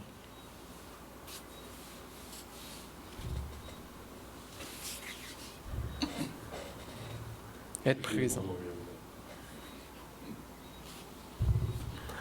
Quand c'est bon pour nous, ok, revenons tranquillement, riche de cette expérience. À renouveler chez soi, je comprends parfaitement. Patrick Nourescal, vous avez suivi bien évidemment ce petit moment de douceur, Patrick Nourescal? Absolument, j'ai suivi, j'ai pas fait, j'ai suivi. D'accord. Parfait. Patrick Nourescal, on va rester avec vous. Non, mais c'est parce qu'on rappelle que Jonathan Lacarvé vivait donc en métropole il y a 2 ans, c'est ça, hein, Jonathan Lacarvé qui est arrivé en Guadeloupe et qui, je crois, qui sont cabinet du côté de Capesterre, c'est ça? Capesterre. Très bien. Donc c'est l'avenir, c'est notre jeunesse aussi. On a besoin aussi de spécialistes et qui est spécialisé aussi dans la sophrologie. On va rester avec vous, Patrick Nourescal, dans ce bon petit moment, puisque vous avez aussi un voire 2 de vos poulains du côté de la métropole, plus exactement du côté de Culture Vélo. Et ce week-end, mais c'était le sacre pour Lucas. Très beau sacre, puisqu'il a été champion junior d'Occitanie. Alors, oui, il a été champion d'Occitanie, puisque en culture vélo et la JC 221, il est en double appartenance. En double appartenance, ça lui fait sa 2e année avec justement l'ami Thierry Bédard, que je sais qu'il est en ce moment en Guadeloupe, qui a perdu sa mère par rapport au Covid. Je salue Thierry. Et voilà, Lucas, champion d'Occitanie en junior. Il y a son frère aussi, parce que lequel qui était là avant, c'est Lucas ou Axel? C'est Lucas. Lucas, ça lui fait sa 2e année. Et Axel qui arrive pour sa 1re année et qui termine dans ce championnat 7e. Je pense que c'est un très bon encadrement avec Thierry Bédard. Ça va quand même, hein, puisque malgré ce confinement du côté de la Martinique, mais ça évolue avec des clubs comme la JC 231. Et on imagine qu'il y a un support financier assez énorme et qui donne aujourd'hui des résultats. Peut-être pourquoi pas pour un passage professionnel pour Lucas ou Axel. Oui, je pense que déjà on va parler un peu plus de Lucas, puisque ça lui fait sa 2e année et Axel, lui, il reste encore 1 année de junior. Je pense que on va plutôt viser sur Lucas, professionnel. On va voir ce que ça va donner. Mais nous sommes en train de faire un travail avec Lumina, puisque d'ici l'année prochaine, nous allons envoyer, je ne vais pas trop dévoiler son plan, nous allons envoyer d'autres coureurs pour lui sur la métropole à Culture Vélo, au niveau de la JC en double appartenance. Très bien, merci beaucoup Patrick Nourescal. Avec Kevin Ira, on ne parle pas de vélo, ça c'est sûr. Aujourd'hui, c'est remettre un petit peu en place avec des petites cuisines internes, ce qui n'a peut-être pas eu l'année dernière ou avant, pendant cette mauvaise période. Alors vous avez parlé tout à l'heure que pratiquement tout le club a été atteint, c'est ça, hein? Enfin, pas tout le club, mais pas un foyer, on a eu, pas de foyer. Non, pas un foyer, mais on a eu quand même beaucoup de cas de Covid au sein du club, hein, comme je l'ai dit. Après, vous savez, c'est une maladie. Et puis, j'envoie aussi un message à toutes les personnes qui nous écoutent ce soir. Il faut savoir que le Covid, c'est pas non plus le sida ou bien des maladies. C'est une maladie où on vous dit, quand vous l'avez, restez chez vous, effectivement. Prenez du repos, beaucoup de repos, hein. Monsieur Autran l'a dit tout à l'heure, c'est beaucoup de repos. Moi-même aussi, j'ai eu 3-4 jours. Quelle forme que vous aviez? Alors, quelle forme que j'ai eu La perte d'odorat comme... j'ai eu effectivement la perte d'odorat, de goût, beaucoup de fièvre les 2-3 premiers jours. Et puis, comme je l'ai dit, hein, j'ai eu l'occasion de poster un message sur mon Facebook où j'ai dit j'ai pas paniqué, j'ai pas eu peur d'avoir le Covid, puisque je savais que tôt ou tard, vu la vitesse que ça prenait, l'ampleur que ça prenait, forcément, nous sommes exposés, malheureusement, au risque, même si on a le masque, même si on essaie de respecter les gestes barrières, mais on est quand même exposé. C'est pourquoi aujourd'hui, et depuis que le préfet a annoncé confinement, couvre-feu, les Guadeloupéens doivent prendre conscience qu'il faut rester chez soi. Puisque si on attrape le Covid, ben c'est à l'extérieur, hein, c'est pas dans sa maison. C'est quand on sort, quand on va dans des rassemblements. Il faut que les gens comprennent qu'il faut arrêter ça. Je vois encore certains qui font des fêtes. C'est pas le moment. C'est pas le moment puisqu'on se met en danger, mais on met en danger nos proches. Et aujourd'hui, si on a autant de morts, autant de décès, c'est qu'il y a eu beaucoup aussi d'excès. Et il faut qu'on soit conscient de ça. Si on veut stopper cette épidémie, il faut qu'on arrête, qu'on reste chez soi, qu'on évite les déplacements inutiles qui peuvent causer un danger. Et si on a la maladie aussi, je suis resté 10 jours chez moi. Je ne suis pas sorti de ma chambre. Je suis resté pour protéger les autres, avant tout, pour éviter de contaminer toutes les personnes dans mon entourage. Donc, il faut que chacun soit conscient de ça, puisque aujourd'hui encore, on voit des gens qui sont contaminés, mais pour eux, ils ont la grippe. Et alors qu'on sait qu'il y a une épidémie qui est actuellement en Guadeloupe, il faut faire attention. Très bien. Merci. Restez avec nous avant cette deuxième page de pub. Jordan, on écoute Kendra. Kendra Chéri, qui est une basketteuse qui vit en métropole, qui est partie très tôt d'ailleurs avec son père, sa mère. Une belle preuve d'amour aussi entre Hubert et Fosiane que j'ai connu bien évidemment dans le quartier. Ça fait plaisir parce qu'ils ont accompagné leur enfant, que ce soit Valentin Chéri et Kendra, puisque ce sont des jeunes du quartier. Ça fait vraiment plaisir. Tous les deux sont passés professionnels. Mais regardez Kendra, c'est une preuve de réussite. Quand on veut, on peut. Souvent accompagné aussi de ses parents. Kendra Chéri, et puis juste après, nous revenons pour cette deuxième page de pub. Bonjour à tous, j'espère que vous allez bien. Je m'appelle Chéri Kendra, je suis joueuse de basket professionnelle en métropole à Basketland. J'ai 20 ans et je suis d'origine guadeloupéenne, bien sûr. Alors, on m'a demandé de m'exprimer par rapport à la situation sanitaire en tant que sportif de haut niveau. Je dirais que ça a été une situation très spéciale où il fallait s'adapter chaque jour vraiment, et ça m'a permis de réaliser que chaque jour est un cadeau. Parce que personnellement, Dieu merci, mon équipe n'a pas été touchée. L'année dernière, je n'ai pas été touchée. Dans mon entourage, très peu de personnes ont été touchées et d'une forme légère ou asymptomatique. Et ça m'a vraiment permis en fait de réaliser que en fait, le plus beau cadeau de la vie, c'est de se lever chaque jour, de pouvoir en fait croire en ses rêves chaque jour. Et c'est vrai que croire en l'avenir, c'est difficile avec la situation, mais je pense que chaque jour, en fait, il faut se réveiller et se satisfaire de chaque jour. C'est ce que j'ai appris avec la situation, notamment en tant que sportif, parce qu'on a des objectifs et finalement des compétitions sont annulées et c'est vraiment des déceptions. Mais je pense qu'il faut essayer de regarder au-delà de ce que l'on voit. Moi, notre plus grande force, c'est d'être en vie. J'entends souvent, on parle, est-ce qu'il faut faire ci, est-ce qu'il faut faire ça? Il y a beaucoup de contaminés, c'est vrai. Je pense qu'il faut vraiment continuer à respecter les gestes barrières. Et par rapport à ça, je pense que il faut faire des sacrifices. Par exemple, moi, j'ai fait des sacrifices quand j'étais en Guadeloupe. Il y a des personnes que je n'ai pas été voir. J'ai évité de sortir pour protéger ma famille. Parce que cette situation m'a permis de réaliser qu'il y a des choses, en fait, qu'il faut des fois ne pas faire, en fait. Il y a des choses que j'ai arrêté de faire parce que je me suis rendu compte que ce n'était pas des choses essentielles à la vie. Et que ce qui est essentiel à la vie, des fois, c'est de faire des sacrifices. Et je pense que c'est ce qui est important. En tant que sportif, on a dû faire aussi des sacrifices, éviter d'aller voir des gens, parce que si on est contaminé, après, ça va vite, on ne peut plus faire notre pratique sportive, et il peut y avoir des complications. Certaines personnes ont eu des complications. Et je pense que c'est ce qui est important, en fait, avec cette situation. Il faut réaliser, en fait, quelles sont nos priorités dans la vie. En tout cas, je vous souhaite bon courage à tous. Je pense que cette situation, elle n'est pas facile, mais on doit essayer de se satisfaire de chaque jour où on se réveille en bonne santé, et vraiment apprécier chaque jour de la vie. En tout cas, je vous fais des bisous à tout le monde et Foss. Ouais, Foss, Kendra Chéri. Deuxième page de pub et nous revenons.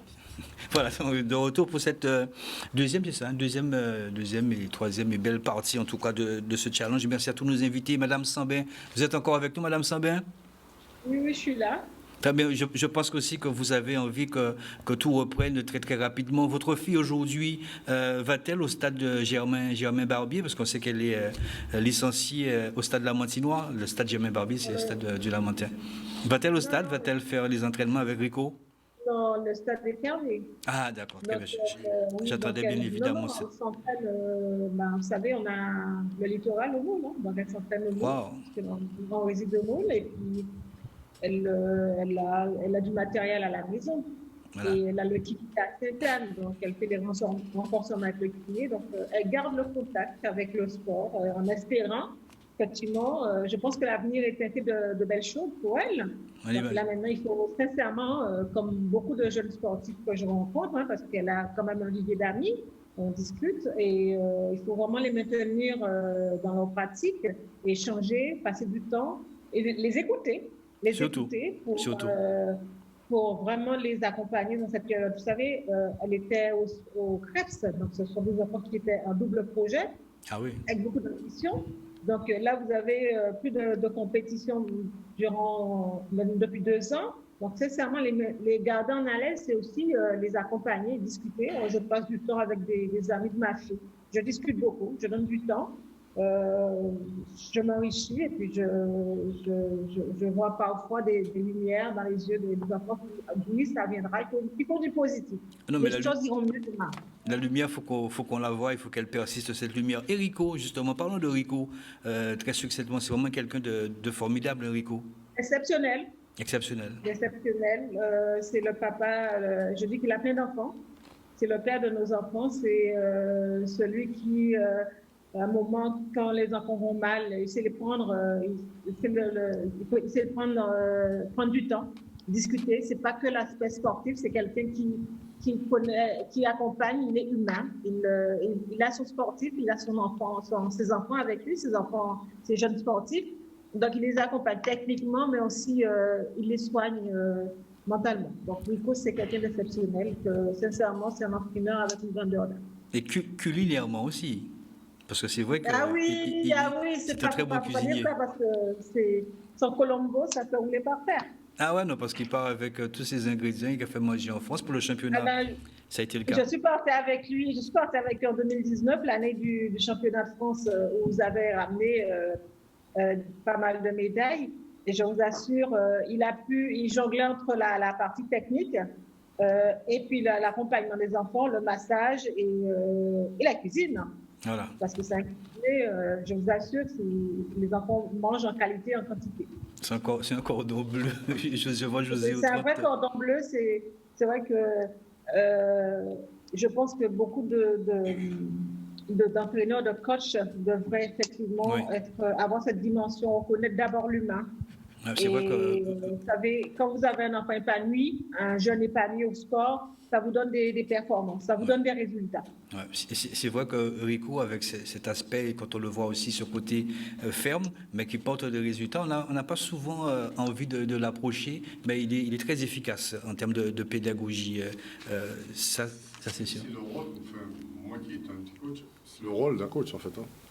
C'est le rôle, elle décrit très bien en fait des choses. Hein. C'est un coach, mais c'est un père. Moi j'ai eu la chance, c'est vraiment une chance, en 2017 d'entraîner des U17. C'est une expérience formidable.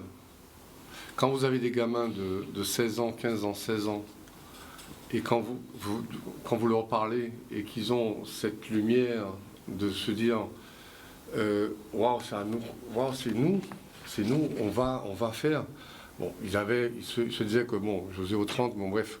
Mais au-delà de ça, quand vous les voyez avec cet épanouissement, qui sont contents de venir à l'entraînement, ils se donnent à fond, alors que bon, on ne savait pas où ça allait nous mener. Et finalement, on n'était pas la meilleure équipe du championnat, et on finit quand même champion de la Guadeloupe et vainqueur de la Coupe de la Guadeloupe avec des U17. Et c'est pour moi l'une de mes plus belles expériences, et pourtant j'ai eu des expériences avec les seniors. Mais pour moi, c'était des gamins, vous les considérez différemment, ce sont vos enfants. Il y en a un qui se blesse, vous êtes malade parce qu'il s'est blessé. Et Madame Sabin décrivait très bien le coach Rigaud, c'est ça? Rigaud.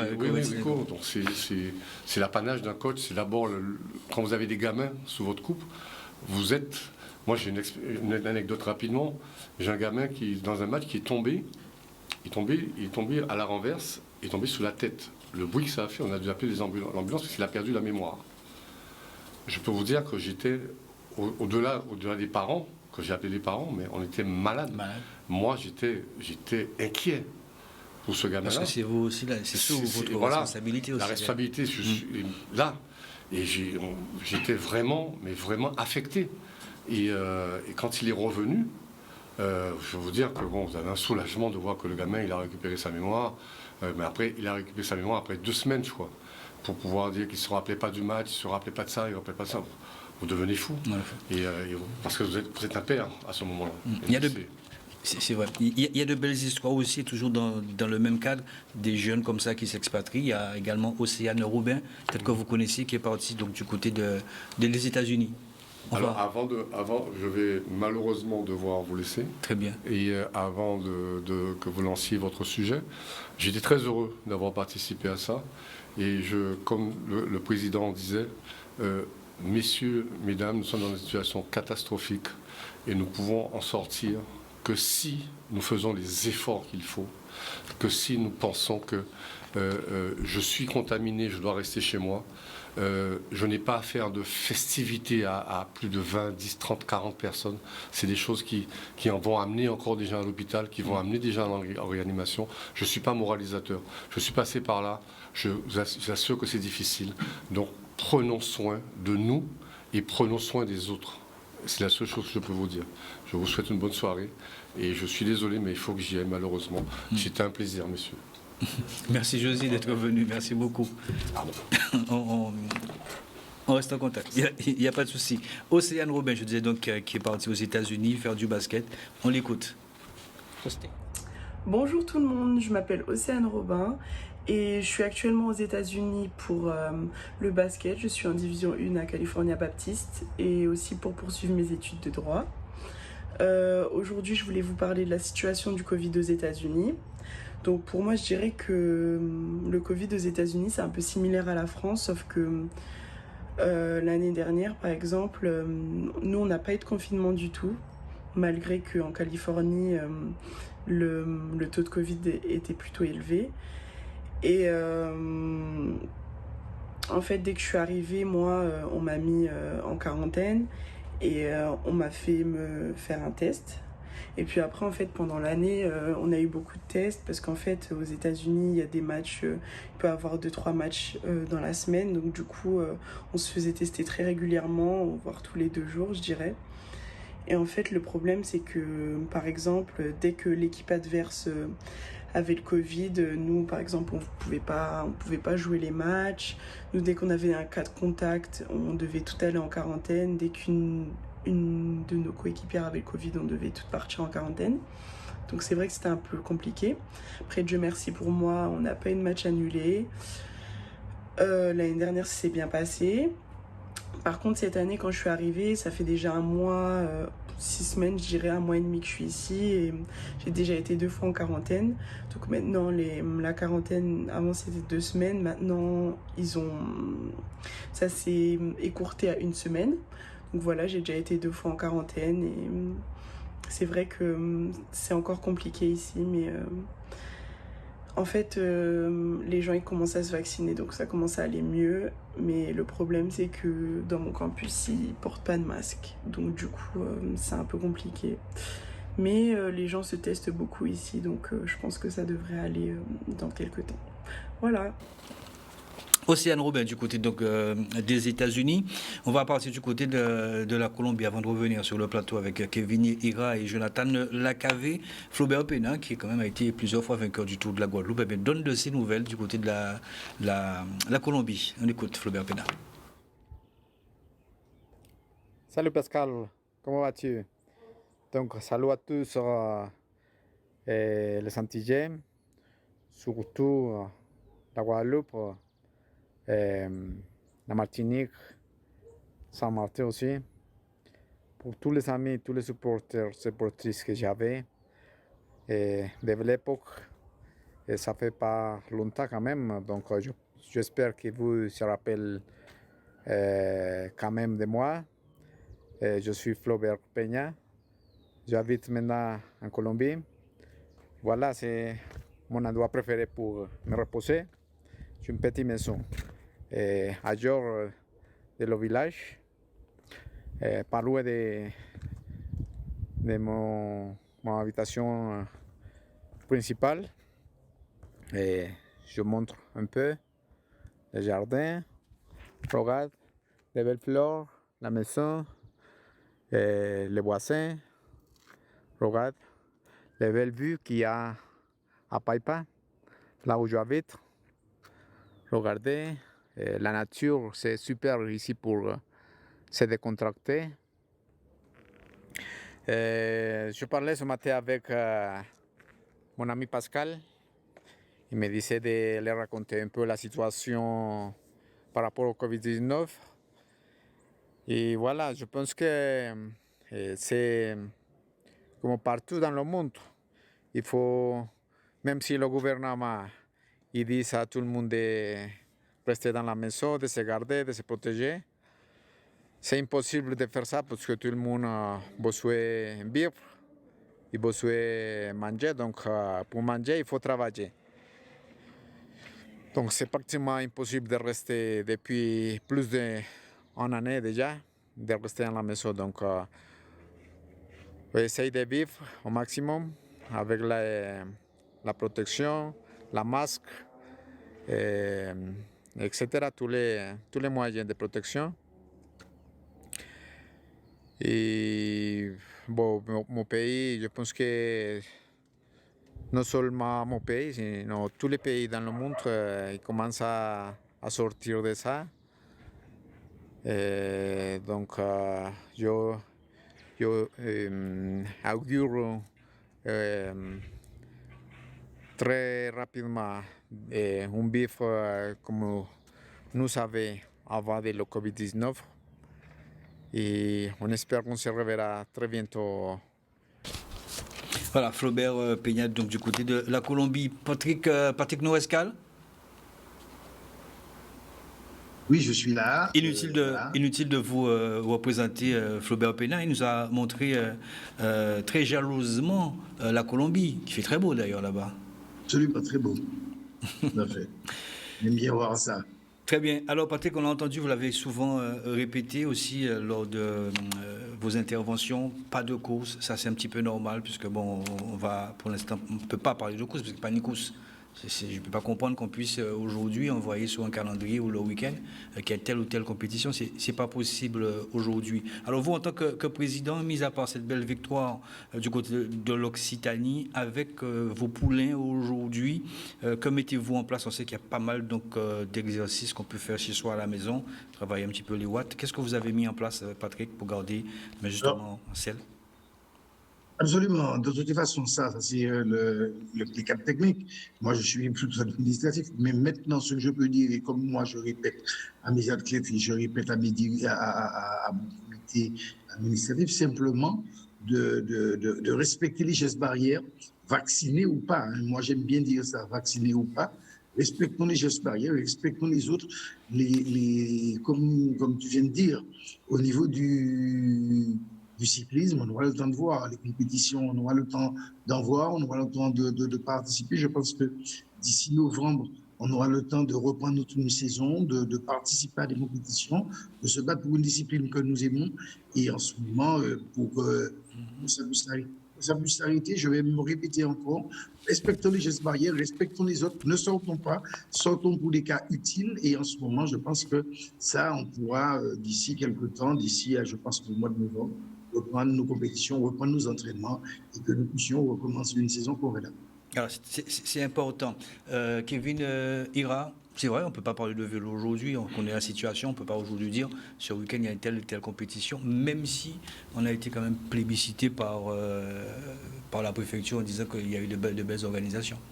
Oui, tout à fait. Donc, encore une fois, hein, je dis, je félicite le comité qui essaie de mettre en place certaines choses, mais c'est vrai qu'actuellement, le climat n'est pas à la compétition, au rassemblement, puisque forcément, réunis ou encore les Guadeloupéens, on connaît déjà un peu comment ça va se passer. Et forcément, c'est pas une bonne chose. On doit vraiment rester, comme on dit, au maximum chez soi, confiné. Confiné, c'est ça, c'est rester à la maison. Profiter avec la famille, mais éviter les sorties.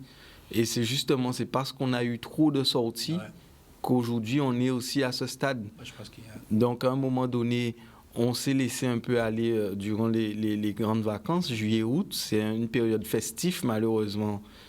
Et on voit le résultat aujourd'hui. Et plus on va, plus on entend encore des nouveaux cas, plus on entend des nouveaux décès, et plus encore des familles guadeloupéennes sont dans la tristesse.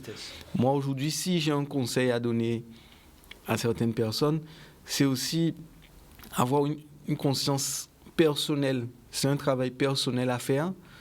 Quand j'ai eu le Covid, je me suis coupé de beaucoup de médias, beaucoup alors pas Canal 10 bien entendu, mais je me suis déconnecté un peu de tout cela. Je me suis concentré, j'ai regardé des reportages sur les animaux, la nature, j'ai regardé des choses qui me faisaient rigoler.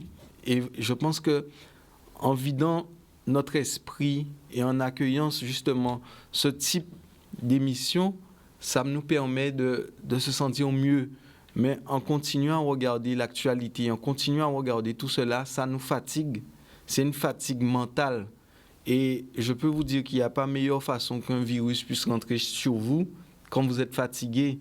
Et je pense qu'aujourd'hui, la population a besoin de voir autre chose.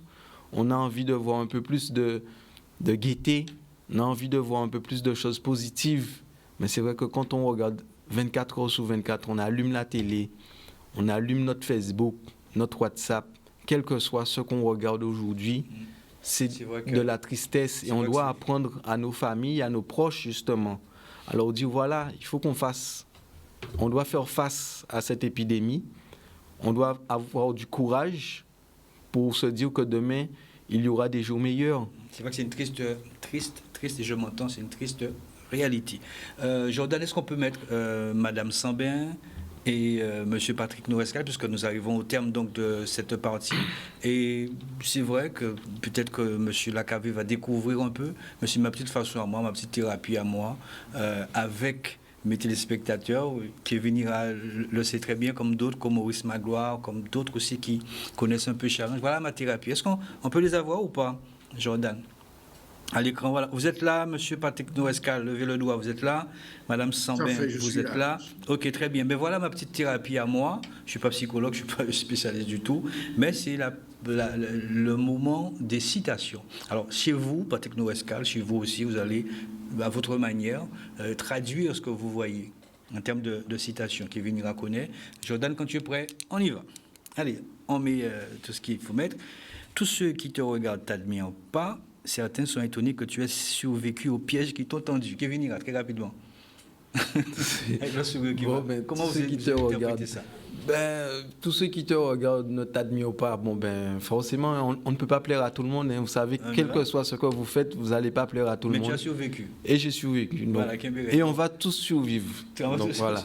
Monsieur Lacavé, comment vous traduisez ça? Tous ceux qui nous admirent, tous ceux qui nous regardent, tous ceux qui te regardent ne t'admirent pas. Ok, va donc falloir apprendre à vivre sans le jugement des autres et se donner sa propre estime de soi. Très bien. Patrick Nourescal, comment est-ce que vous interprétez justement cette citation?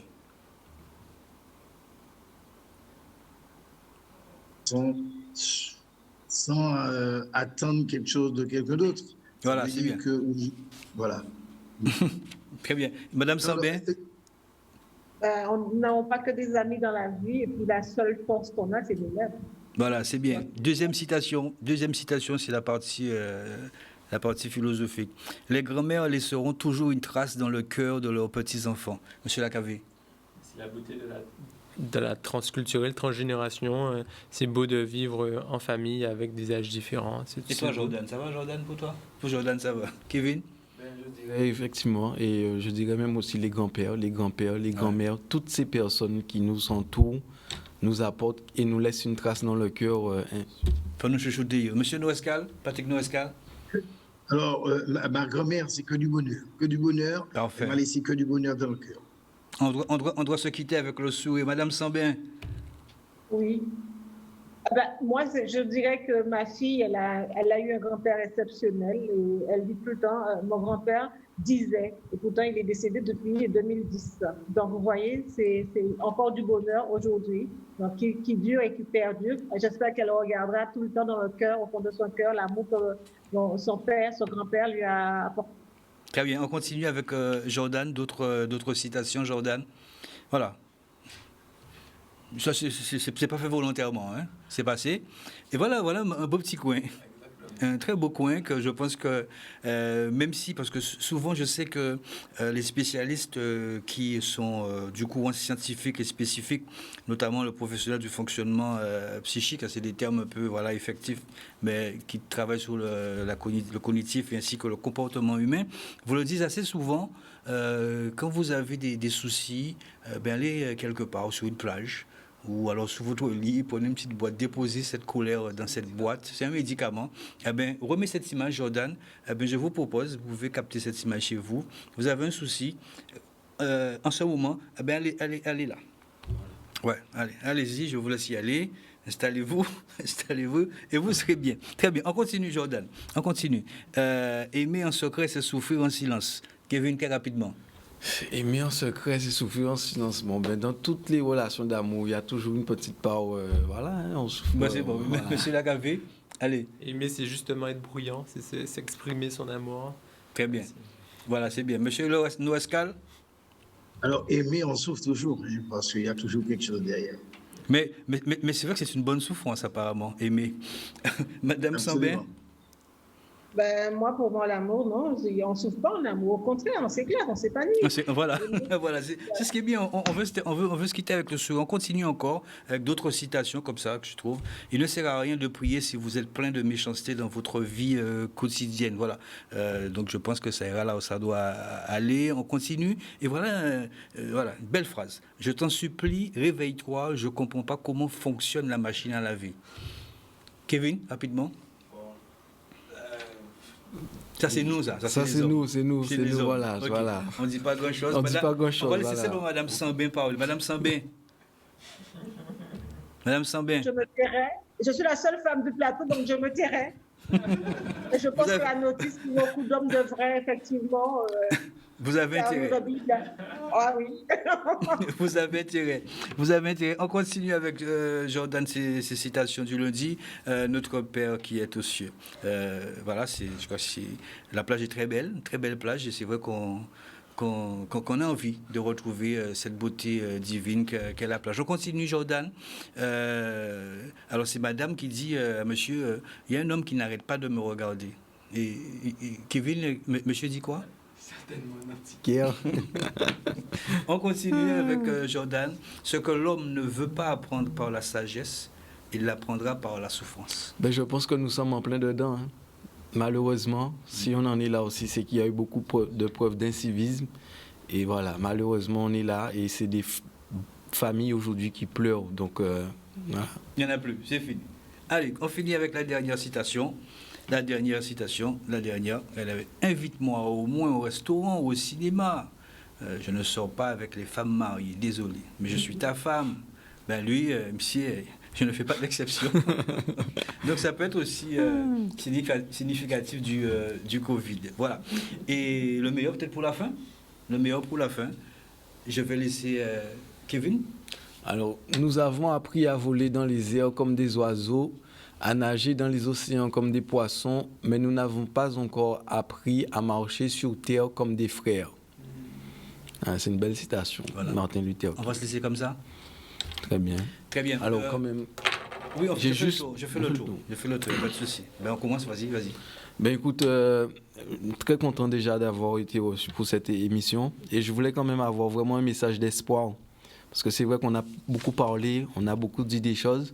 Mais je voulais vraiment lancer un message d'espoir à l'ensemble de nos compatriotes, la Guadeloupe, la Martinique, la métropole qui nous regarde aujourd'hui, et de leur dire qu'avec de la force et du courage, nous sortirons de cette crise sans précédent. Mais encore une fois, je vous demande, et je vous en supplie même, restez chez vous, évitez les sorties, évitez les déplacements inutiles, évitez de sortir juste pour aller acheter une petite bricole qui peut attendre. Restez chez vous au maximum, c'est la meilleure façon d'éviter d'être contaminé. On ne sait pas qui est contaminé.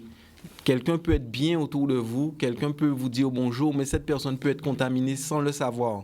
Et c'est comme cela que beaucoup de Guadeloupéens ont été contaminés. C'est pour cela aussi aujourd'hui qu'on a énormément de décès. J'espère vraiment retrouver une Guadeloupe comme on l'a connue il y a 2 ans, où on sera en paix, on sera en sécurité, où tout le monde pourra sortir, aller à la plage, faire des pique-niques, faire des fêtes.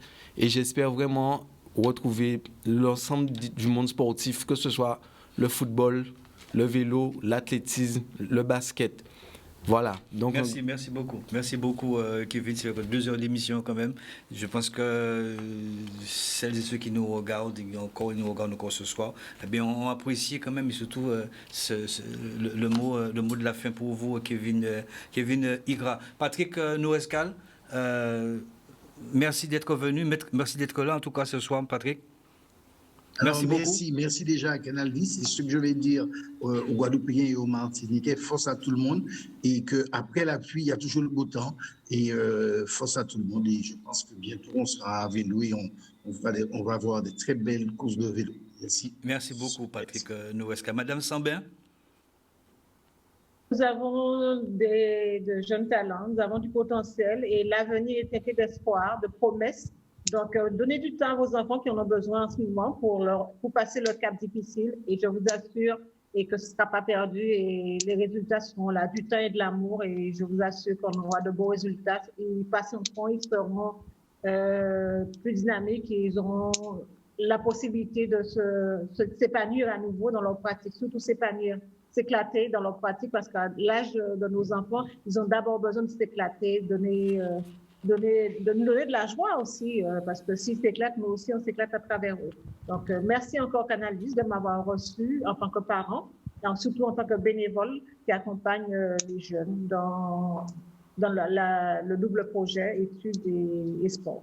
Merci beaucoup. Le mot de la fin pour vous, j'allais dire maître, mais monsieur Jonathan Nakavé. Monsieur le psychologue, Jonathan, ça marche aussi. Le mot de la fin. Déjà, première chose, bravo, voilà, à toute la population d'être là, d'être solide, d'affronter cette situation. J'ai envie de dire, il faut faire ce qu'il faut tenir les gestes barrières. N'oubliez pas votre bonheur, n'oubliez pas notre bonheur de nous faire plaisir de façon adaptée, à ne pas se mettre en danger ni à mettre en danger l'autre. Et bien évidemment, je suis obligé de répéter donc mon webinaire. Samedi 16h. Il faut d'abord vous abonner sur ma chaîne Facebook qui s'appelle Jonathan Lacavé, psychologue.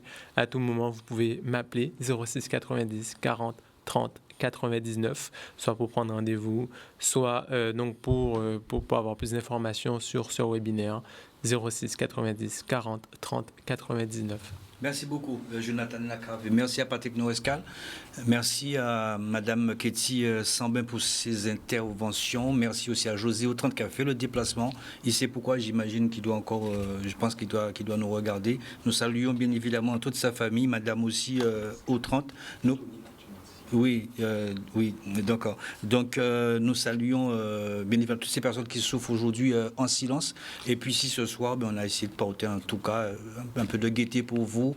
Voilà, vous nous voyez, vous me voyez en tout cas particulièrement ravis. Et puis, les mamans, les papas, les frères, les soeurs, les gens qui souffrent là, pas gardez-moi comme ça, pas bien non plus, mais je fais le nécessaire parce que si nous tous nous lâchons le bateau, il n'y aura plus de navigation, il n'y aura plus de pilote. Donc, essayez de porter mon œuvre.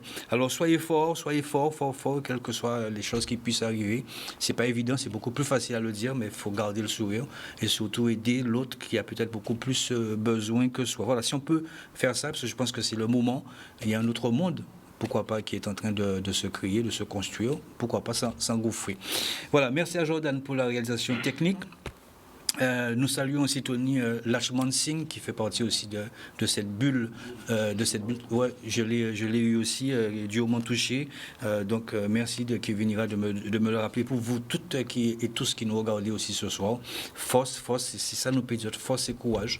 Je ne peux pas vous dire ce que vous avez à faire. Vous êtes majeurs. Vous avez bien évidemment tous aussi cette lucidité pour vous, pour prendre vos décisions. Mais en tout cas, protégez vos proches et surtout portez vos masques. Pour l'instant, ça seulement nous peut dire, c'est porter vos masques. Mais on ne peut pas partir comme ça puisqu'il y a eu Patrick, tu te rappelles, la toute dernière vidéo, on va se quitter sur cette dernière vidéo aussi.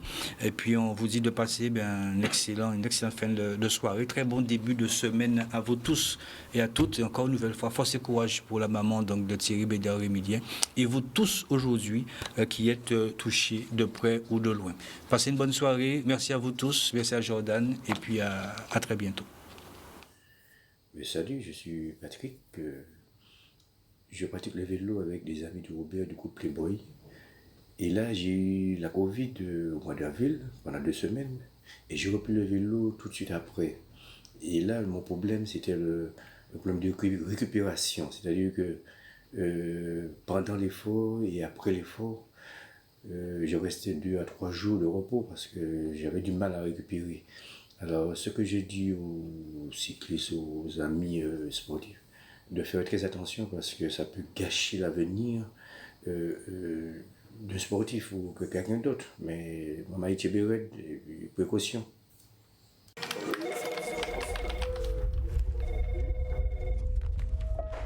Service d'urgence. Calmez-vous, monsieur.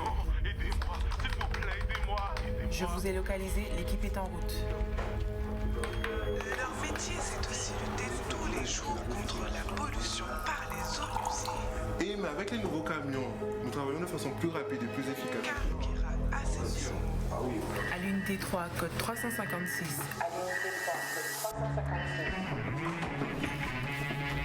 Un besoin, une urgence. Des experts sont là pour vous. Karukera Assainissement, des hommes, un service. Vélo Passion Caraïbes, Karukera Assainissement et Village Canada à Marie-Galante vous présentent